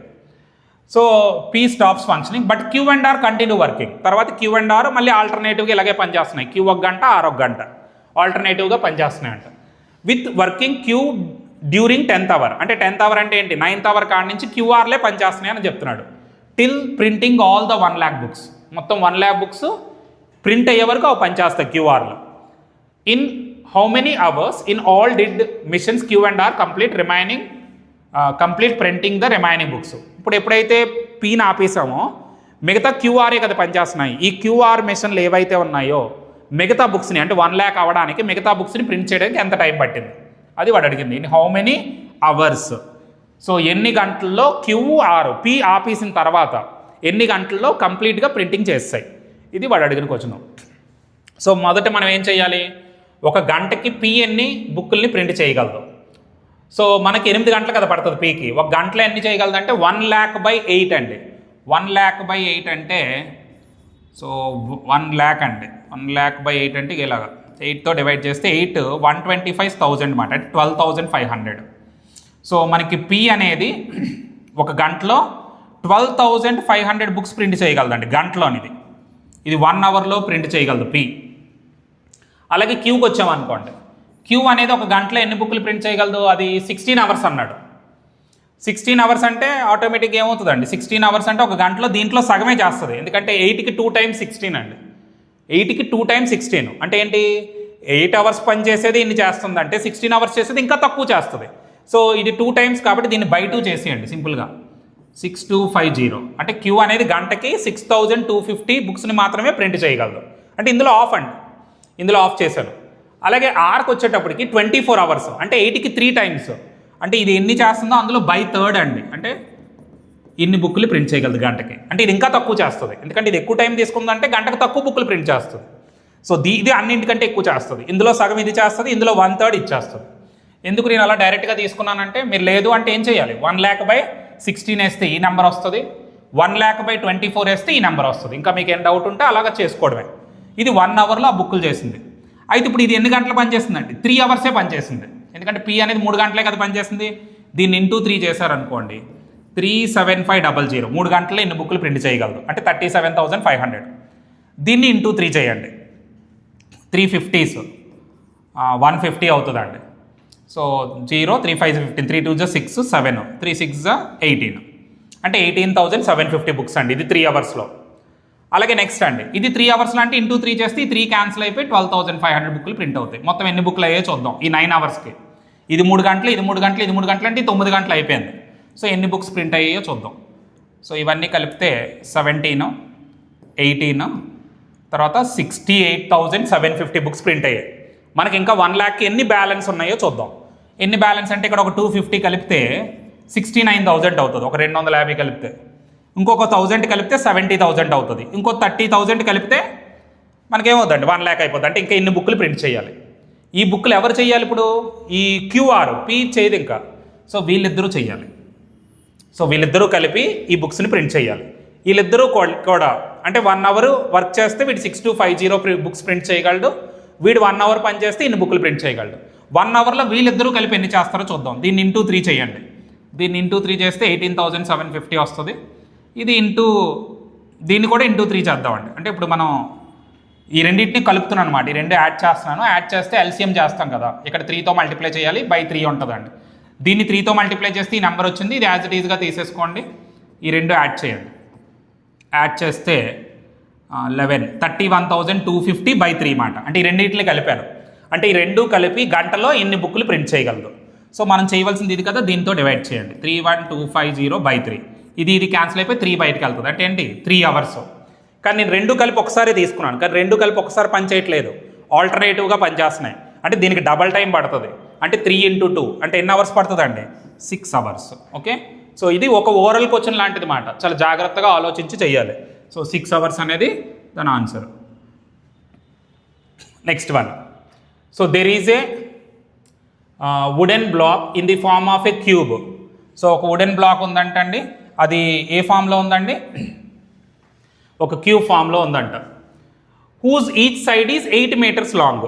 సో వుడెన్ బ్లాక్ ఏదైతే ఉందో క్యూబ్ ఫామ్లో ఉంది, ఒక క్యూబ్ ఫామ్లో ఉందని చెప్తున్నాడు వాడు. అయితే అది ఏంటండి, 8 meters లాంగ్ అంట. ఆ వుడెన్ బ్లాక్ యొక్క సైడ్, క్యూబ్ అంటే ఏంటి, అన్ని సైడ్లు ఈక్వల్గా ఉంటాయి, ఒక్కొక్కటి 8. The maximum possible number of cylinders with diameter of 1 meter. అంటే సిలిండర్ అంటే మనం ఇలా ఉంటాయి కదా, సో దీని యొక్క డయామీటర్ 1 meter అంటండి, హైట్ 4 meters అంట. అలాంటివి ఆ క్యూబ్ నుంచి కట్ చేశారంట maximum number of cylinders. So cylinders with diameter of 1 meter and height of 4 meters were cut from this block. ఆ బ్లాక్ నుంచి కట్ చేశారు.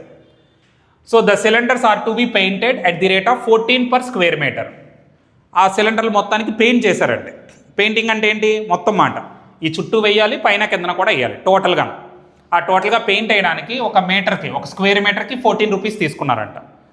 ఆ మొత్తం వుడెన్ బ్లాక్ నుంచి సిలిండర్లని తయారు చేశారు. ఎన్ని తయారు చేయగలిగితే అన్ని తయారు చేశారు ఈ వుడెన్ బ్లాక్ నుంచి. తయారు చేసిన తర్వాత ఆ సిలిండర్లకి అన్నిటికీ పెయింటింగ్ వేస్తారు, మొత్తం సర్ఫేస్ ఏరియా అంతా వేసి ఒక స్క్వేర్ మీటర్కి ఎంత కాస్ట్ తీసుకున్నారు, 14 rupees కాస్ట్ తీసుకున్నారు. అయితే వాడు ఏమడుగుతున్నాడు, what is the total amount needed paint all the cylinders if we paint entire surface of each cylinder. Pi అంటే 22/7 తీసుకోమన్నాడు. సో ఇప్పుడు అలాంటి సిలిండర్లు అన్నింటికి పెయింట్ వేస్తే మొత్తం ఎంత ఖర్చు అయిందని అడుగుతున్నాడు. సో ఇది మనకి కాలిక్యులేట్ చేయమంటుందండి. సో ఎప్పుడైతే మనకి అది అడిగాడో ఒకసారి ఆ ప్రాబ్లం చేద్దామండి. సో వుడెన్ క్యూబ్ బ్లాక్స్ ఇచ్చాడు కదా, ఒక వుడెన్ క్యూబ్ అన్నాడండి. ఇలా ఒక క్యూబ్ ఇచ్చారు. ఈ క్యూబ్ నుంచి మనం సిలిండర్ని కట్ చేయాలి. ఈ క్యూబ్ లెంత్ ఎంత అండి, 8. అంటే హైట్ అవ్వచ్చు, విడ్త్ అవ్వచ్చు, ఏదైనా 8. సో ఇక్కడ మన సిలిండర్ హైట్ 4. అంటే మనం ఇలాగ ఒక సైడ్ నుంచి అనుకుంటే, అంటే ఇప్పుడు మనం ఈ పోర్షన్ అనుకున్నాం అనుకోండి, ఇలా అనుకుంటే ఇక్కడ ఒక సిలిండర్ ఉంటుంది ఇలాగా, ఇది 4 meters. మళ్ళీ కిందన ఒక సిలిండర్ ఉంటుంది, ఇది ఒక 4 meters. ఎందుకంటే హైట్ ఎంత, 8 కాబట్టి పైన ఒక సిలిండర్, కిందన ఒక సిలిండర్, అంటే 2 layers మాట. మనకి ఒక లేయర్లో ఎన్ని వస్తాయండి, ఇలాగ మనం ఇలా తీసుకున్నాం అనుకోండి, ఇలాగ ఒక లేయర్లో ఒక లేయర్ కాస్తున్నాను అనమాట. అంటే ఇలా ఒక లేయర్ కింద తీసుకుందాం అనుకోండి. ఒక లేయర్ కింద తీసుకుంటే ఇలా లైన్లో ఇది కూడా 8 కదా, మరి డయామీటర్ ఎంత అండి, 1 కదా. 1 డయామీటర్ అంటే 8 సిలిండర్లు ఉంటాయి ఈ లైన్లో. పైన ఎన్ని ఉంటాయండి, 8 ఉంటాయి మాట. ఇక్కడ 8 సిలిండర్స్ ఉంటాయి. కింద లేయర్ గురించి తర్వాత ఆలోచిద్దాం. ఇక్కడ 8 ఉంటాయండి, అంటే ఈ లైన్లో 8 ఉంటాయి. అలాగే ఈ లైన్లో కూడా ఎన్ని ఉంటాయండి, 8 ఉంటాయి. అంటే 8 8 ఎన్ని అవుతాయండి, 64 సిలిండర్స్ ఉంటాయి పై లేయర్లో. పైన 64, కిందన 64 అండి, 128 సిలిండర్లు ఉంటాయండి మొత్తం. అంటే మనం ఆ క్యూబ్ నుంచి మ్యాక్సిమం 128 సిలిండర్లు కట్ చేయొచ్చు. చూడండి, ఇక్కడ ఒక సిలిండర్ హైట్ 4, ఇది 4, అంటే 8 సరిపోయింది కదండి. 2 సిలిండర్లు వచ్చాయి, అంటే 2 లేయర్ల కింద ఉన్నాయన్నమాట. చూడండి, మనకి కోకోకోలా టిన్స్ ఉంటాయి కదా, వాటిని ఒక లేయర్స్లా పెడతారు, పైన ఒక లేయరు, కిందన ఒక లేయరు అలా మాట. సో పై లేయర్లో ఒక లేయర్ ఉంటుంది, కిందన ఒక లేయరు. మన పై లేయర్లో ఎన్ని ఉన్నాయి ముందు తెలుసుకుందాం. సో ఈ లైన్లో 8 ఉంటాయి, ఈ లైన్లో 8 ఉంటాయి, అంటే మొత్తం 64 టిన్నులు ఉంటాయి. 64 సిలిండర్లు అని అర్థం. కింద లేయర్లో 64 ఉంటాయి, అంటే మొత్తం ఎన్ని వచ్చాయి, 128 సిలిండర్స్. ఇప్పుడు ఈ 128 సిలిండర్స్కి టోటల్ సర్ఫేస్ ఏరియాకి పెయింట్ వేయాలి. సిలిండర్ ఎలా ఉందని చెప్పాడు వాడు, హైట్ ఇచ్చాడు 4, అలాగే డయామీటర్ 1 ఇచ్చాడండి. హైట్ 4 ఇచ్చారు, డయామీటర్ ఏదైతే ఉందో అది 1 ఇచ్చారండి. సో ఇప్పుడు మనకేంటి సిలిండర్కి total surface area. Total surface area అంటే ఏం చేయాలి, curved surface area 2πRH, top area bottom area కలపాలండి 2πr². దీన్ని టోటల్ సర్ఫేస్ ఏరియా అంటారు. ఇందులో 2πr కామన్ తీసి వచ్చండి, H+R. So total surface area అంటే ఆ ఫార్ములా వాడాలి. సో 2 × 22/7. R అంటే డయామీటర్లో సగం అండి, 1/2. H అంటే 4, మళ్ళీ 1/2. ఇది ఒక total surface area of 1 cylinder. ఇలాంటివి ఎన్ని సిలిండర్లు, 128 సిలిండర్స్ ఇంటూ 128. తర్వాత నెక్స్ట్ ఇంకేం చెప్పాడు, ఇది 128 సిలిండర్స్ అండి. ఒక్కొక్క అంటే మొత్తం ఏరియా వచ్చింది 128 సిలిండర్స్ యొక్క టోటల్ సర్ఫేస్ ఏరియా వచ్చింది. ఒక స్క్వేర్ మీటర్కి ఎంత అని చెప్పాడు, 14 రూపీస్ ఇంటూ 14. సో ఇదంతా మల్టిప్లై చేస్తే మనకి కావాల్సిన ఆన్సర్ వస్తుందండి. సో ఇప్పుడు దీన్ని ఎలా సింప్లిఫై చేయాలో చూద్దాం. సో దీన్ని సింప్లిఫై చేయాలనుకోండి, తీసేద్దాం. మెయిన్ ఏంటంటే ఇక్కడ మీరు అలా అరేంజ్ చేసే చూడాలి తప్ప, అంటే చాలామంది ఇక్కడ ఏం చేస్తారంటే cube volume by cylinder volume వేస్తారండి. అలా చేస్తే పని అవ్వదు. ఇక్కడ అలా చేశారనుకోండి ప్రాబ్లం తప్పు వచ్చేస్తుంది. అందుకే వాడు అలా మిస్టేక్ చేయాలనే పాయింట్ తోటి సమ్మిచ్చాడు. సో అలా చేయకుండా మనం ఏ విధంగా అయితే అరేంజ్ చేయగలమో అది ఆలోచించాలన్నమాట. సో అది ఆలోచించి సమ్ చేయాలి. ఇప్పుడు 2 × 22/7 ఇంటూ 1/2. ఇది 4 + 1/2 కదా, 9/2 ఇంటూ 128 ఇంటూ 14. ఇది మనం కాల్కులేట్ చేయవలసింది. చూడండి 7 × 2 = 14 డైరెక్ట్గా తీసేయచ్చు. తర్వాత అండి 2 తీసేయచ్చు. ముందు ఇప్పుడు ఇది మల్టిప్లై చేయాలండి, 9 × 128. చూడండి 9 8 ఎంత, 72, 2 వచ్చింది. మళ్ళీ 2 × 2 ఎంత, 4. ఒకసారి ఆప్షన్స్ చూద్దామండి. చివరిలో 4 ఉన్న ఆప్షన్ ఒకటే ఉందండి, కాబట్టి ఆప్షన్ 3 ఆన్సర్. అది మీ మీద కాన్ఫిడెన్స్ ఉంటే ఆన్సర్ పెట్టేసుకోవచ్చు, లేదా మళ్ళీ మీరు మొత్తం మల్టిప్లై చేసి చెక్ చేయొచ్చు. సో ఇది మొత్తం కంప్లీట్ వీడియో మాట. సో దీన్ని మీరు వాచ్ చేసిన తర్వాత ఇంకా మీకు చూడాలని అనిపిస్తే ప్రీవియస్ ఉన్నాయి, ఇంకా ఒక 5-6 వీడియోస్ ఉంటాయి. అన్నీ వాచ్ చేస్తే ఇంకా బెటర్గా రాయగలుగుతారు అన్నమాట. Okay, all the best.